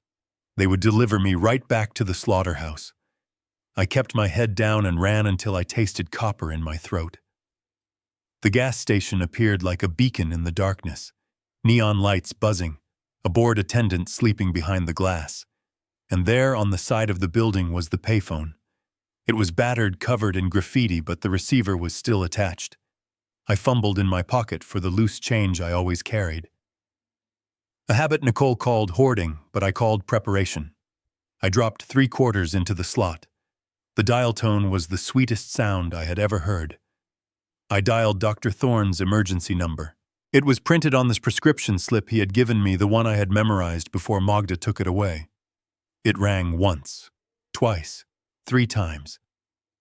"Pick up," I whispered. "Please pick up." "Hello?" A voice answered, groggy and confused. "Dr. Thorne," I rasped, leaning my forehead against the cold metal of the phone box. "It is Harold Foster. Do not hang up, Harold." The voice sharpened instantly. "Where are you? Are you safe? I am at a payphone." I escaped. "Listen to me, we do not have much time. They are moving the hearing to Friday. They have bought a judge." "Kincaid." Thorne swore softly. "Kincaid.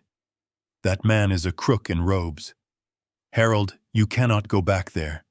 I will call the police right now. I will send them to the house." "No," I shouted, then lowered my voice, looking around. "No police.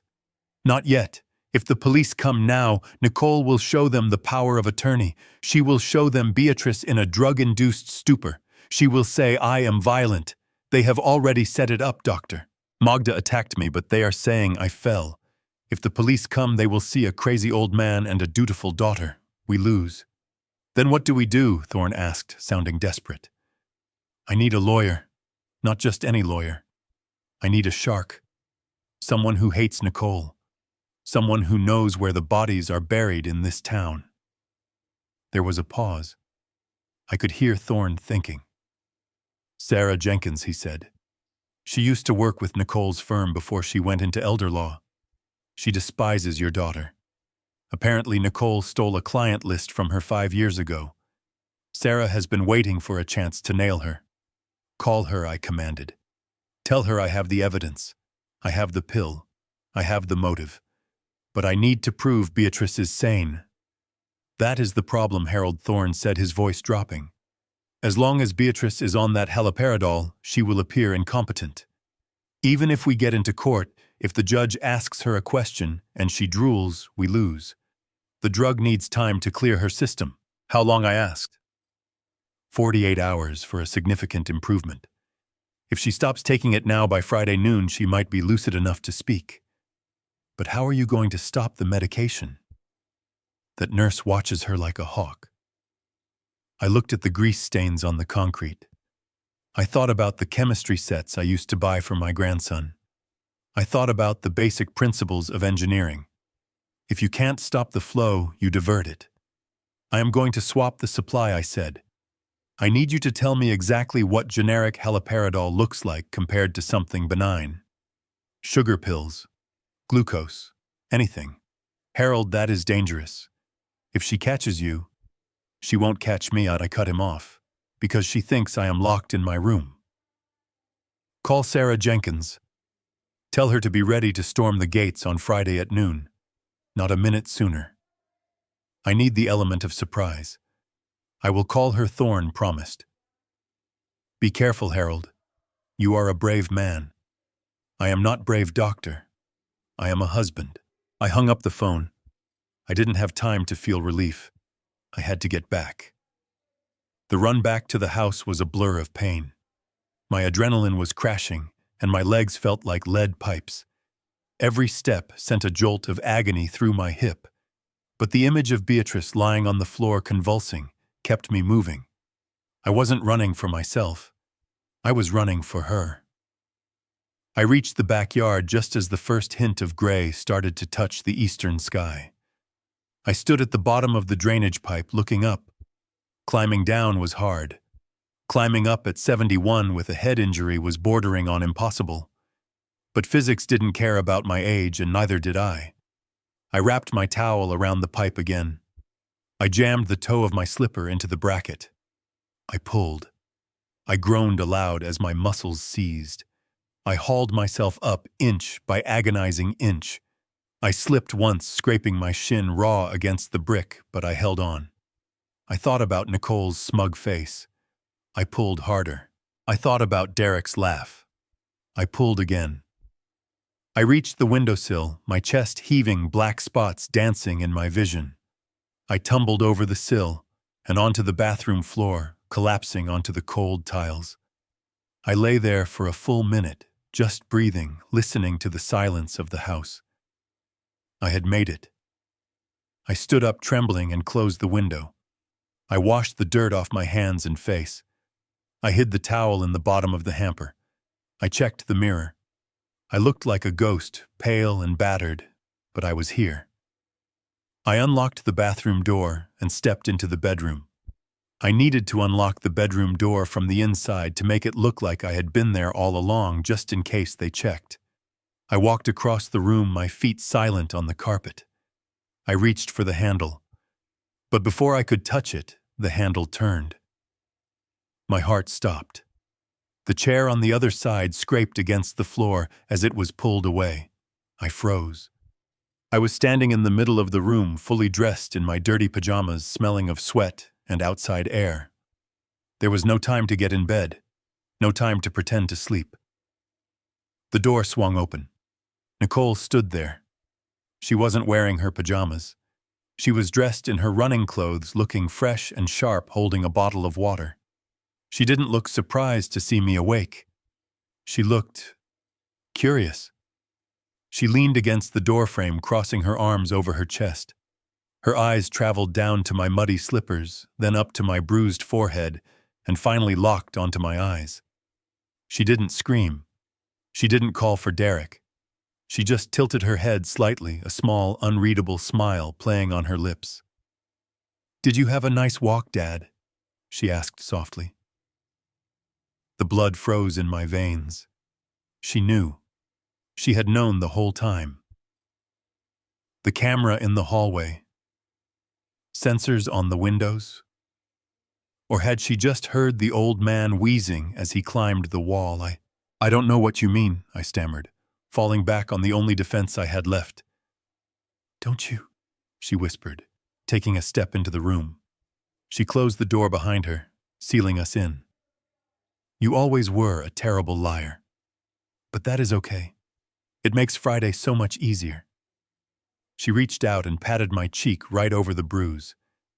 "Get some sleep. You are going to need your energy for the show." She turned and walked out, the click of the lock echoing like a gunshot.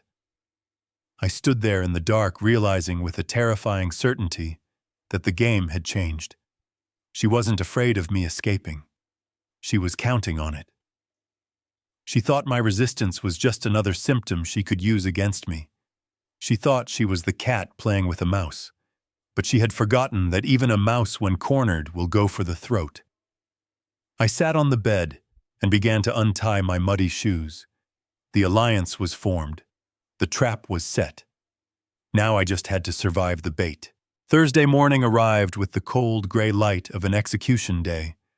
The house was no longer just a prison. It was a panopticon. I woke up to the sound of drilling in the living room. When I shuffled out of my bedroom playing the part of the confused geriatric, I saw Derek standing on a stepladder. He was mounting a sleek white camera in the corner of the ceiling, its black lens pointed directly at the hallway and the dining area.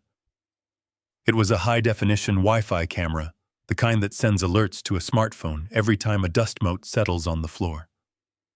Nicole stood below him, arms crossed, watching the installation with a satisfied smirk. She saw me emerge and didn't even bother to hide her disdain. She pointed at the camera. "Smile, Dad," she said, her voice dripping with false cheer. "We are installing this for your safety. Now we can keep an eye on you and Mom 24/7, even when I am at the office." I looked at the unblinking eye of the camera. It was not for safety. It was for control. They knew I had been out of my room last night. They couldn't prove how, but they were determined to make sure it never happened again. I stared at the device, letting my mouth hang open slightly, feigning ignorance. "Is it a television?" I asked, my voice trembling. "No, Dad, it is a camera." Derek grunted, stepping down from the ladder. "So don't try any sleepwalking adventures. Okay, the motion sensor is sensitive." He pulled out his phone and checked the feed. The living room appeared on his screen in crisp detail. He laughed. "Crystal clear. I can even see the lint on your sweater, old man." I retreated to the kitchen, my mind racing. They thought technology was their ally. They forgot that before the internet, before Wi-Fi, before smart homes, there were engineers who built the infrastructure that made it all possible. They saw a camera. I saw a system with flaws. The camera had a blind spot. It covered the living room and the hallway entrance, but the angle was fixed. And like all consumer electronics, it had a reboot cycle. But I needed more than a reboot. I needed a loop. I needed 10 minutes of invisibility to save my wife's life. I spent the morning sitting in my armchair, staring at the wall while my mind deconstructed the problem. I had noticed something about the camera's placement. It was mounted directly above the heavy oak bookshelf, and on that bookshelf sat a framed panoramic photo of the living room taken 10 years ago. It was slightly outdated, but from a distance it was a convincing backdrop. I waited until Magda took her mid-morning bathroom break. Nicole and Derek were in the study, arguing about the listing price for the house. I had maybe 3 minutes to set the stage. I moved with a speed that would have shocked them. I grabbed the framed photo from the shelf. I reached up to the camera. I couldn't disable it without triggering an alert, but I could blind it. I used a piece of double-sided tape which I had palmed from the junk drawer earlier and stuck the photo directly in front of the lens. On Derek's phone, the feed would show the living room. It would look still peaceful and empty. It was a crude analog hack, a loop made of paper and glass. But unless they looked closely at the timestamp or noticed the lack of shifting shadows it would hold. I had created my ghost window. Now came the most dangerous part of the operation, the chemistry set. I slipped into the kitchen. Magda kept the medication in a locked Tupperware container on the high shelf, thinking I couldn't reach it or wouldn't know what it was. She underestimated the determination of a desperate man. I used a chair to reach the shelf, wincing as my bruised ribs protested. I grabbed the container. The lock was a joke, a simple plastic latch. I popped it open. There they were. The blue pills. Haloperidol. The poison that was turning my brilliant wife into a vegetable. I took the bottle and moved to the counter. I opened the sugar jar. My hands were shaking, not from age, but from the adrenaline coursing through my veins. I needed to be precise. I poured a small pile of white sugar onto a napkin. Then I took the blue pills. They were capsules. Thank God they were capsules. I twisted the first one open. The blue powder inside spilled out. I swept it into the sink and washed it down with a blast of water. Then, using the tip of a steak knife, I carefully scooped the white sugar into the empty blue half of the capsule. I capped it. It clicked shut. One down. Twist. Dump. Scoop. Click. Twist. Dump. Scoop. Click. The rhythm became a mantra. For Beatrice. For Beatrice. For Beatrice. I worked feverishly. I heard the toilet flush down the hall. Magda was coming back. I had done 6 pills. That was enough for 2 days. I didn't have time to do the whole bottle. I shoved the real haloperidol powder down the drain and ran the disposal for a second to clear the evidence. I put the sugar-filled capsules back into the bottle, gave it a shake, and returned it to the Tupperware. I locked the container and put it back on the high shelf. I wiped the counter with my sleeve to remove any stray sugar crystals. I hopped down from the chair, just as Magda's heavy footsteps echoed on the tile. She walked into the kitchen, adjusting her scrubs. She looked at me suspiciously. I was standing by the sink, holding a glass of water, my hand trembling dramatically. I was thirsty, I stammered. Sit down, Magda grunted. You are in the way. I shuffled back to the living room. I reached up and pulled the photo off the camera lens, sliding it back onto the bookshelf in one fluid motion. The feed on Derek's phone would have shown a static room for 10 minutes, and now it would show the live room again. A glitch. A frozen frame. Nothing to worry about. I sat down, my heart hammering against my ribs like a trapped bird. Phase 1 was complete. Beatrice would be getting sugar tonight. Her mind would start to clear. But a clear mind wasn't enough to win a court case. We needed a confession. We needed to hear them say the quiet parts out loud. I needed ears in the walls. I waited until the afternoon. The house was quiet. Nicole had gone out to meet the cash buyer she had bragged about. Derek was napping on the sofa, exhausted from his own guilt. Magda was watching TV in the patient room with Beatrice. I went to the hall closet. Buried deep in the back behind the winter coats we never wore anymore was a cardboard box labeled Leo, my grandson. He had passed away 4 years ago from leukemia. He was 7. He was the light of my life, a budding engineer who loved to take things apart. This box contained his broken toys, the ones I had promised to fix, but never got around to. I pulled the box out, tears pricking my eyes. I opened it. There was his favorite talking robot, a remote-controlled car, a pair of walkie-talkies. I didn't see junk. I saw components. I took the box to my bedroom and locked the door. I used the small screwdriver from my eyeglass repair kit. I dismantled the robot first. Inside was a simple but effective microphone and a recording chip. I stripped it out. I did the same with the walkie-talkie. These were not high-tech spy gadgets.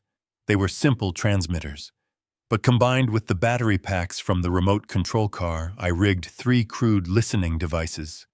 They wouldn't transmit to a cloud. They would record locally to the small SD cards I had scavenged from my old digital camera collection. I held the 3 devices in my hand. They looked like bundles of wire and plastic wrapped in electrical tape. But they were my witnesses. I waited for nightfall. The darkness was my ally. When dinner was served, another silent, miserable affair, I put the first device into play. As I sat down, I pretended to drop my napkin. "Oops," I muttered. I bent down under the heavy oak dining table. I reached up and pressed the first bug against the underside of the table, securing it with a wad of industrial putty I had scraped from the window frame. This was where they held their meetings. This was where the sale would happen. 1 down. After dinner, while Nicole was in the shower, I shuffled into her bedroom. I knew she kept her phone on the nightstand. But I didn't aim for the phone. I aimed for the vent. The air return vent was near the floor, right next to her bed. I slid the second device through the slats. It would pick up her pillow talk. It would pick up her late-night confessions to Derek. 2 down. The third one was the riskiest. I needed to hear what Derek was doing when he left the house. I needed to know who he was meeting. I found his leather jacket hanging on the coat rack in the foyer. It was the jacket he wore everywhere. I felt the lining. There was a small tear in the inner pocket. I slipped the third bug, the smallest one harvested from a spy pen toy, into the lining of his jacket. It slid down deep, settling in the hem. He wouldn't feel it, but it would hear everything. Every conversation with his bookie, every threat, every panic attack. I returned to my room, my hands stained with dust and victory. I lay on my bed, staring at the ceiling. The camera in the living room was watching an empty hallway. The nurse was guarding a patient who was about to wake up. And the house was listening. I closed my eyes and whispered a thank you to Leo. My grandson was gone, but his toys were about to take down the monsters who were destroying his family. The cat had set its cameras, but the mouse had wired the maze. And tomorrow, the mouse was going to start biting back. Friday morning dawned with a pale, bruised light that filtered through the heavy curtains. It had been 48 hours since I swapped the blue pills for sugar. 48 hours of holding my breath. 48 hours of watching my wife like a hawk, praying for a sign that the woman I married was still in there somewhere, buried under layers of chemical sludge. The house was quiet, that deceptive stillness before a storm breaks. Magda was in the kitchen, banging pots and pans with her usual lack of grace. Nicole and Derek were locked in the study, probably rehearsing their lines for the judge who was due to arrive at noon. I sat by Beatrice's bedside, ostensibly to feed her breakfast, but in reality to search for a soul. For the first time in 3 years, her hands were resting on the quilt, without that terrible rhythmic tremor. They lay still, pale but steady. I reached out and covered her fingers with mine. Usually her skin felt cold and clammy, a side effect of the drugs slowing her circulation. Today there was a faint warmth, a spark. It was the most beautiful thing I had ever felt. I looked at her face. The mask-like rigidity that the haloperidol had forced upon her muscles was softening. The corner of her mouth twitched, not in a spasm, but in a genuine human micro-expression. "Beatrice," I whispered, leaning in so close my lips brushed her ear. "Can you hear me, Bea?" Her eyelids fluttered. It wasn't the heavy, drugged struggle of the past few days. It was a natural waking. Her lashes lifted, and for a heart-stopping second, I saw them. Her eyes. Not the glassy, vacant windows I had grown used to, but the sharp, intelligent hazel eyes that had captivated me across a college library 50 years ago. They scanned the room, confused at first, then focused. They locked onto my face. Recognition flooded in like the sun breaking through fog. "Harold," she breathed. The sound of my name on her lips, clear and unslurred, nearly broke me. I had to bite the inside of my cheek to keep from sobbing aloud. Tears welled in my eyes, hot and stinging. She was back. The poison was leaving her system, and she was surfacing. "I am here, my love," I choked out, squeezing her hand. "I am right here." She tried to sit up, but her body was still weak from years of atrophy. She frowned, looking down at her hands, then at the unfamiliar room arrangement. "My head. It feels lighter," she said, her voice raspy but coherent. "Where are we? Why does it smell like bleach? You have been sick, Bae," I whispered urgently, glancing at the door. "But you are getting better. Listen to me. We do not have much time." She looked at me, really looked at me, and frowned at the bandage on my forehead. "Harold, you are hurt." "Who hurt you?" I shook my head. "It does not matter. Listen. Nicole and Derek, they are the ones doing this. They have been giving you the wrong medicine. That is why you were confused." Her eyes widened. The betrayal hit her instantly. She didn't question it. She was always sharp like that. She remembered the bitter water. She remembered Magda's rough hands. "Nicole," she whispered, a tear tracking down her temple. "Our Nicole." "Yes. They want the house, they want the money. And today at noon a judge is coming. They want to prove we are incompetent so they can lock us away." Beatrice's jaw tightened. The softness vanished, replaced by a steeliness I hadn't seen in a decade. Anger is a powerful antidote to fear. Over my dead body, she hissed. "Exactly," I said. "But Bea, you cannot show them you are better. Not yet." "Why?" "Let me tell them. Let me scream it in their faces." "No," I gripped her shoulders gently. "If they know you are lucid before the judge gets here, they will cancel the hearing. They will find another way. They might try to hurt you for real this time. We need to catch them in the act. We need the judge to see their lies firsthand." I took a deep breath, preparing to ask the hardest thing I had ever asked of her. "You have to act B. You have to pretend you are still sick. You have to be the vegetable they think you are, until I give the signal. Can you do that?" She looked at me, fear warring with determination in her eyes. It is a terrifying thing to ask someone to play the victim when they have just found their strength. But she nodded. A small, imperceptible nod. "I can do it," she whispered. "For us." "Good," I said. "Now close your eyes. Someone is coming." Footsteps thudded in the hallway. Heavy, arrogant. It was Derek. Beatrice instantly went limp against the pillows. Her mouth went slack, her eyes half closed and unfocused. It was a transformation so convincing it chilled me. She wasn't just my wife. She was a survivor. The door swung open. Derek stood there holding a clipboard. He looked stressed, sweat staining the armpits of his expensive dress shirt.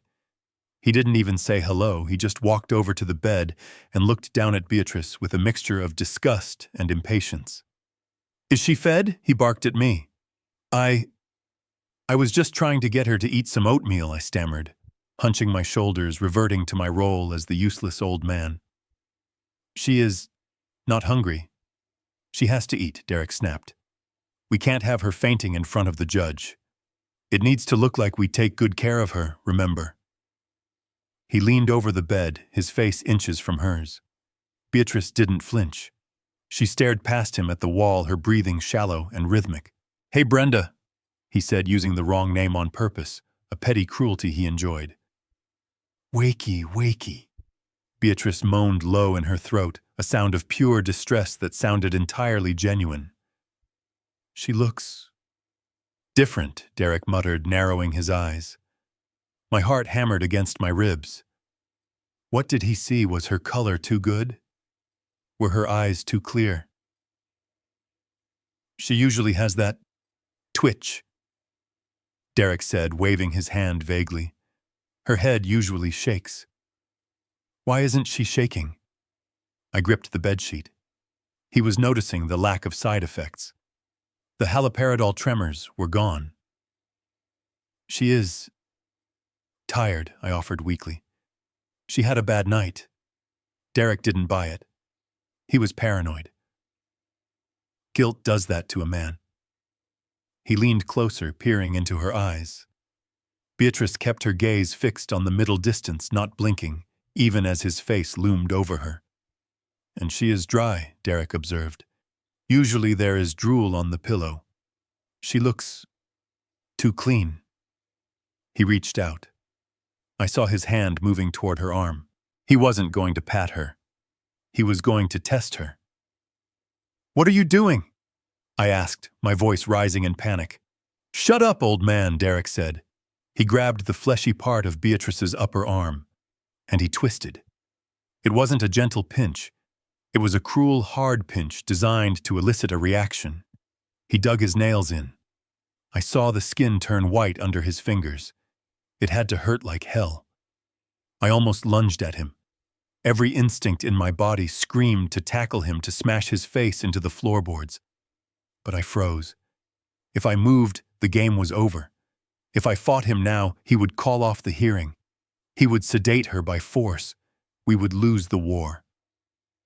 I looked at Beatrice. She didn't move. She didn't gasp. She didn't pull away. She lay there completely immobile, staring at the dust motes dancing in the light. Only I, who knew every inch of her face, saw the tiny tightening of her jaw muscle, the only sign of the agony she was enduring. She took the pain. She absorbed it. She turned it into fuel. Derek held the pinch for 3 long seconds. 1, 2, 3. Then he let go. He looked at her arm where a red mark was already forming. He looked at her face. Nothing. "Huh," he grunted, straightening up. "I guess the brain rot is deeper than we thought. She can't even feel pain anymore." He wiped his hand on his pants, looking satisfied.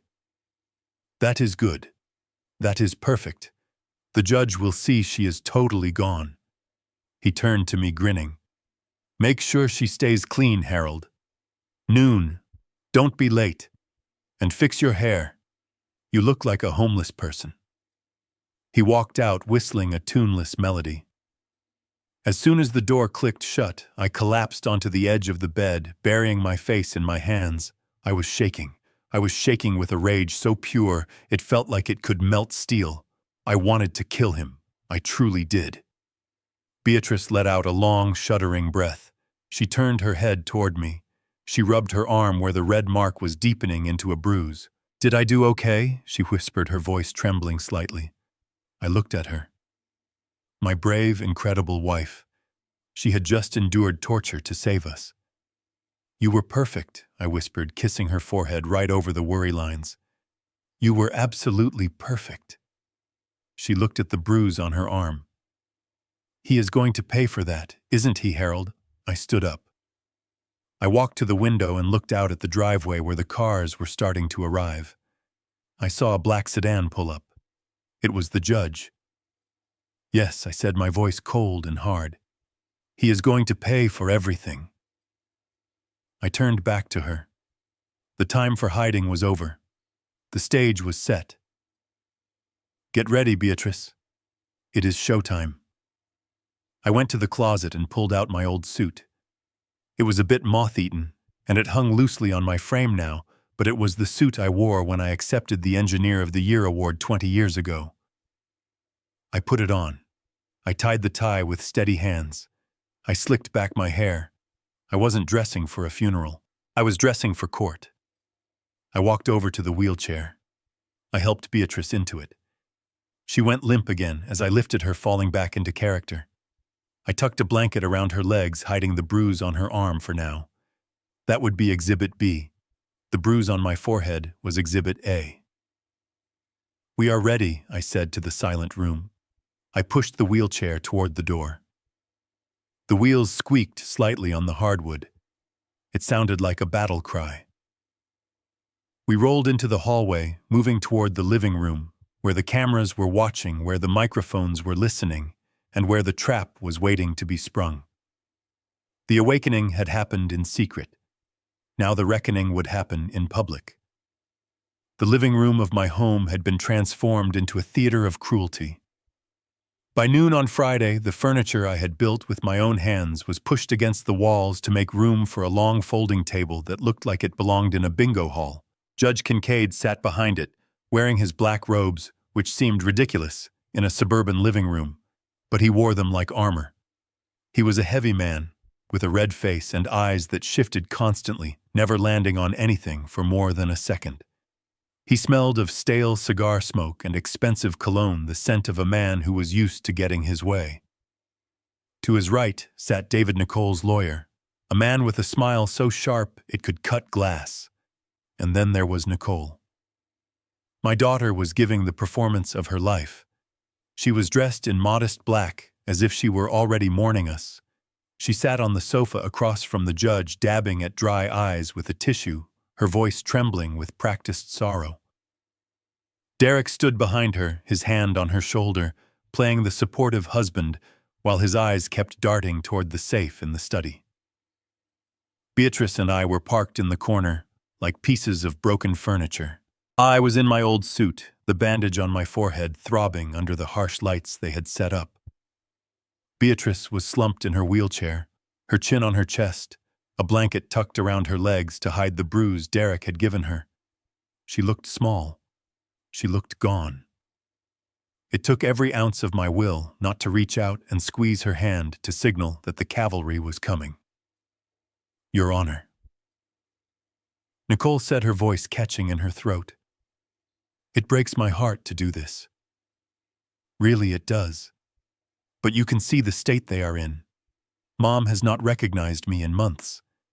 And Dad, well, after the incident yesterday where he became violent and injured himself, I just do not feel they are safe living alone anymore. Kincaid nodded gravely, pretending to take notes. He didn't look at me. He didn't look at the medical records. He just looked at the envelope sitting on the edge of the table, the one I knew contained his $20,000 bribe. It is a tragedy, Mrs. Sutton. Kincaid rumbled, his voice deep and bored. But it is clear that immediate intervention is necessary. The court appreciates you stepping up to take this burden. He picked up a stack of documents. These were the papers. The conservatorship. The death warrant for our freedom. Mr. Foster, Kincaid said, finally turning his watery gaze on me. I have reviewed the petition.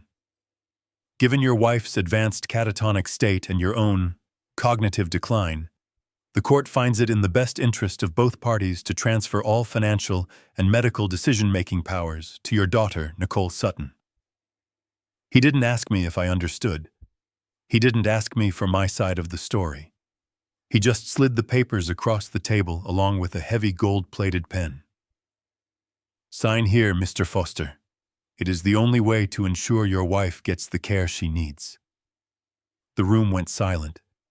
The only sound was the ticking of the grandfather clock in the hall and the heavy breathing of the judge. I looked at the papers. I saw the clauses. Power to liquidate assets. Power to determine residence. Power to withhold life support. It was all there in black and white. I reached out and took the pen. My hand shook. I let it shake. I wanted them to see the tremor. I wanted them to feel safe.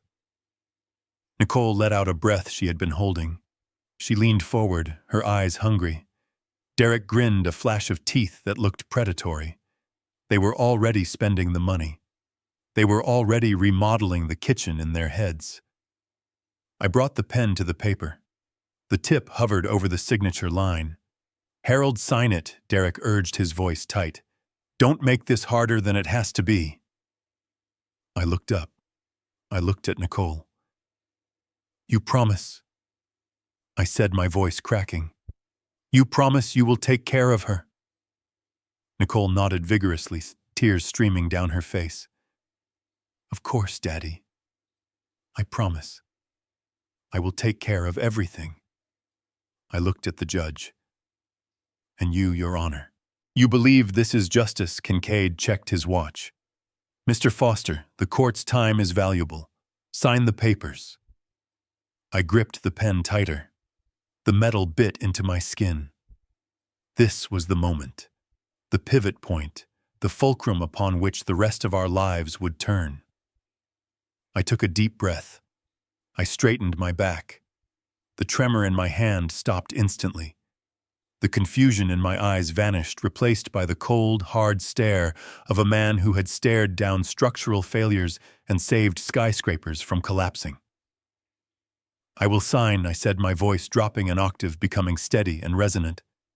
"But first, there is one piece of evidence the court needs to hear." Nicole's smile faltered. What is he talking about?" I didn't answer her. I placed the pen down on the table with a deliberate, sharp click. I reached into my pocket and pulled out my smartphone. Not the brick they gave me. My smartphone.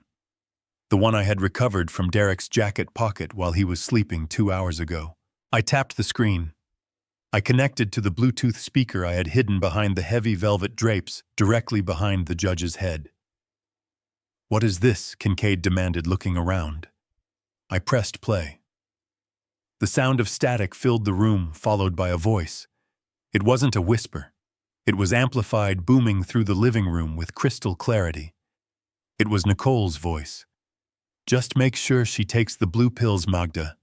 If she is not dead by the 1st of the month, we are screwed." The color drained from Nicole's face so fast she looked like a corpse. She froze, her mouth opening and closing like a fish on a hook. The recording continued. "The insurance policy pays out $2 million if it is natural causes. Haloperidol toxicity looks just like heart failure in old people. No one will know." Derek scrambled backward, knocking over a vase. "What the hell? Where is that coming from?" I didn't stop. I let it play. "And what about the old man?" That was Derek's voice. "Dad. He is useless. Once I have the signature, we dump him at Sunset Haven. Let him rot in the state ward. I am selling this house Monday morning." The recording ended with the sound of them laughing. A cruel, dismissive laugh that echoed in the silent room. Kincaid pushed his chair back, the legs screeching against the floor. He looked from the speaker to me, his eyes wide with panic. He knew exactly what this meant. He was an accessory to conspiracy to commit murder. This is preposterous," Nicole shrieked, jumping to her feet. She pointed a shaking finger at me. "He edited that. It is fake. He is using AI. My father is insane, Your Honor. You can't believe a word of this." She looked at me with pure hatred. "You senile old fool, you think this little stunt will save you? Mom is a vegetable. Even if you have a recording, you can't prove anything. She is gone." She turned to the judge, desperate. "Look at her. Look at my mother. She doesn't even know where she is." All eyes turned to Beatrice. She was still slumped in her chair, her head down. Nicole took a step toward her, emboldened. "Mom, tell them you are sick." And then it happened. The moment I had prayed for.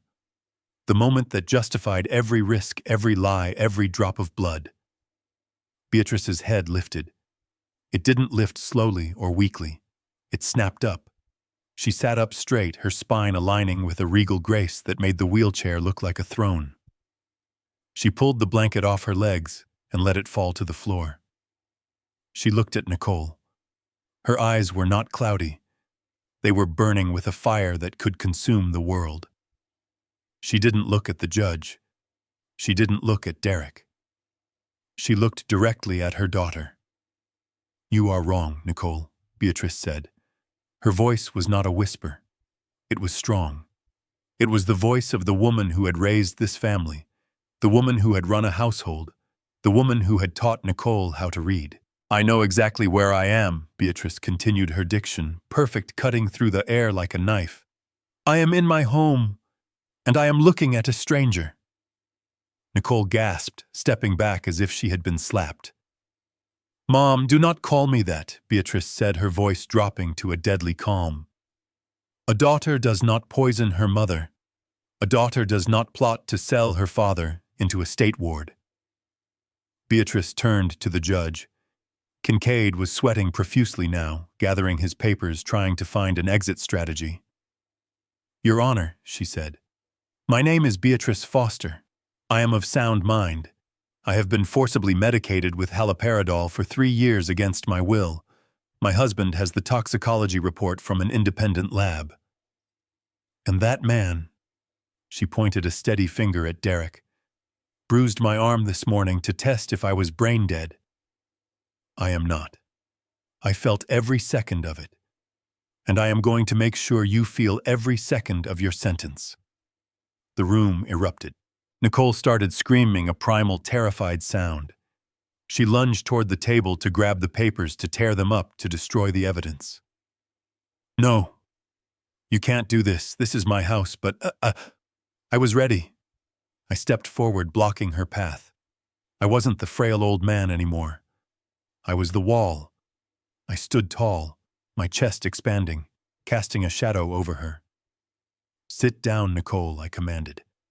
My voice boomed with the authority of a site foreman. She stopped. She looked up at me, truly seeing me for the first time in years. She saw the rage. She saw the power. She saw her father. And then the front door crashed open. "Police, nobody move." Sarah Jenkins, the lawyer. Dr. Thorne had called, walked in flanked by 4 uniformed officers and Dr. Thorne himself. She looked at the judge, then at Nicole, and smiled a smile that was all teeth. "Judge Kincaid," Sarah said smoothly, "I suggest you remain seated. The state attorney is very interested in your bank records. And Mrs. Sutton," she held up a pair of handcuffs. "You have the right to remain silent. Though honestly, I hope you keep talking. It will make the trial so much shorter." I looked at Beatrice. She was crying now, but they were tears of relief. I walked over to her and took her hand. We watched as the officers grabbed Nicole and Derek. We watched as the fortress they tried to steal crumbled around them, not because of a bulldozer, but because of the truth. The judgment day had arrived, and the verdict was ours. The chaos that followed was efficient and absolute.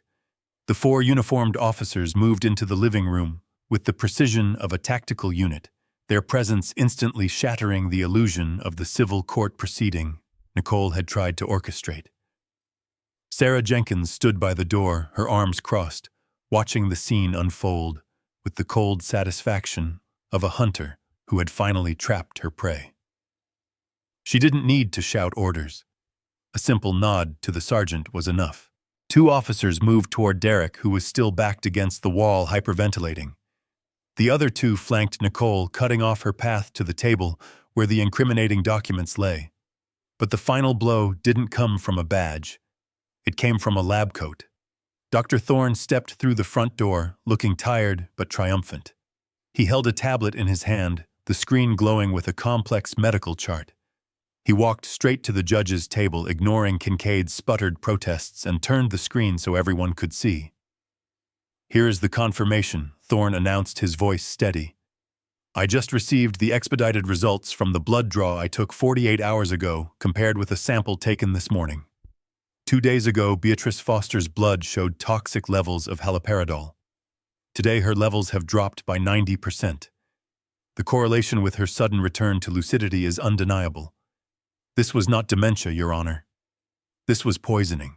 Nicole let out a sound that was half scream, half sob.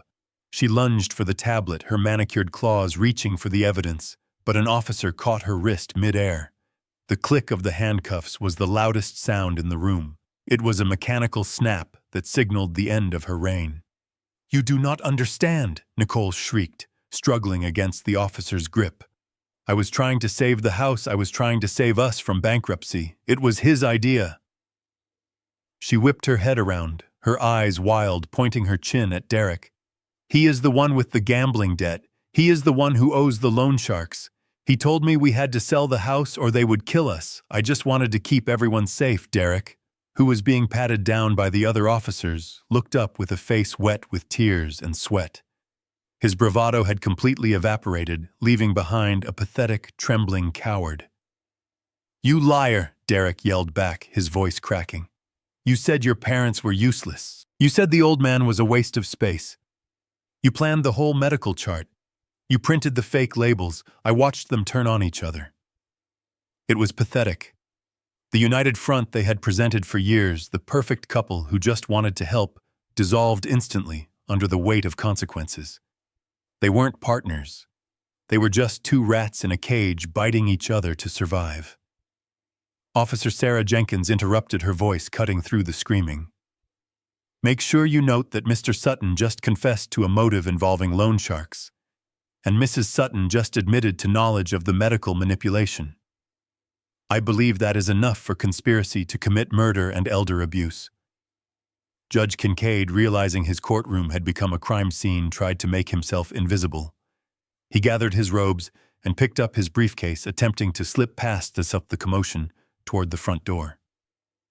He kept his head down, refusing to make eye contact with me or the police. "I have another hearing," Kincaid muttered to no one in particular. "I must be going.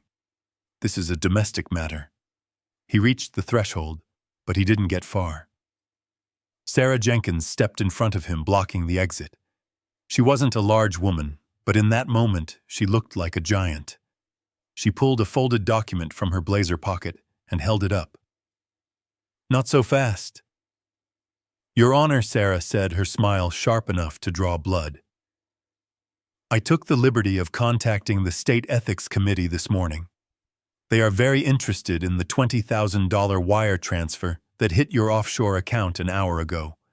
And since I am a sworn officer of the court, I am placing you under citizen's arrest for obstruction of justice and accepting a bribe until the state troopers arrive." Kincaid's red face went pale. He dropped his briefcase. It hit the floor with a heavy thud, sounding like a gavel banging a final sentence. I sat there holding Beatrice's hand, watching the demolition of our enemies. It didn't feel like triumph. It felt like relief. It felt like the pressure in a boiler finally being released before the explosion. As the police led Nicole out, she looked back at me one last time.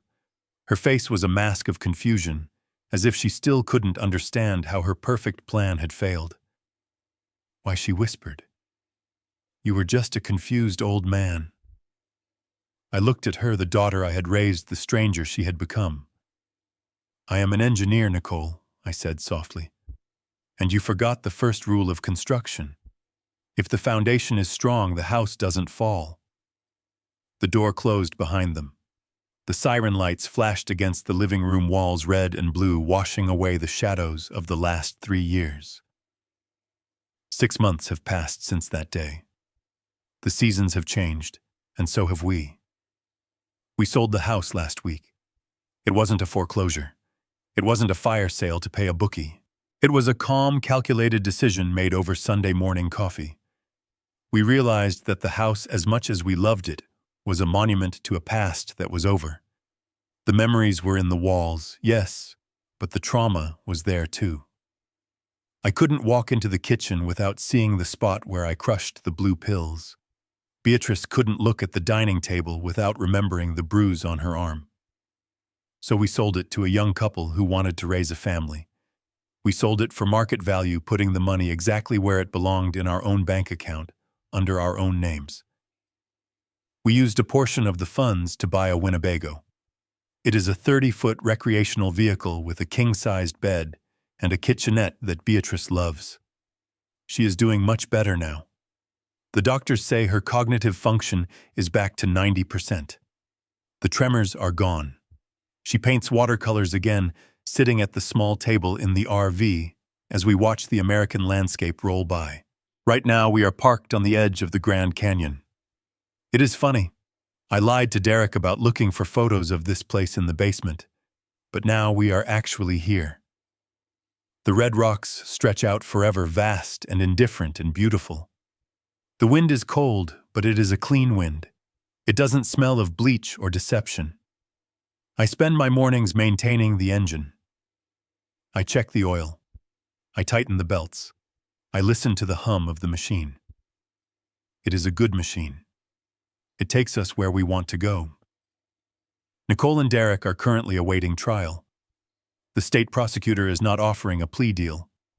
The recording I made was admissible evidence, and combined with Dr. Thorne's testimony, they are looking at 15 to 20 years. Beatrice and I decided not to visit them. We sent a lawyer to convey our message. We hope they find peace, but they will never find us. We established the Foster Trust, a legal fund designed to help elderly people fight abusive conservatorships. We want to make sure that no other son or daughter can weaponize the legal system against the people who gave them life. As I sit here looking into the camera lens to record this final entry, I want to talk to you. Yes, you. The person listening to this while you drive to work, or while you cook dinner, or while you sit in a house that feels a little too quiet. And most importantly, have him underestimate the power of a quiet person. They thought I was deaf. They thought I was blind. They thought I was finished. But an old building can still stand through a hurricane if the steel is good. My name is Harold Foster. I am 71 years old. I am a husband. I am an engineer. And I am free. Thank you for listening to my story. If it made you angry, or if it gave you hope, please hit that like button and share it with someone who needs to hear it. You never know who might be trapped in their own home waiting for a sign to fight back. Subscribe to the channel for more stories of truth and justice. Until next time, keep your eyes open and keep your foundations strong.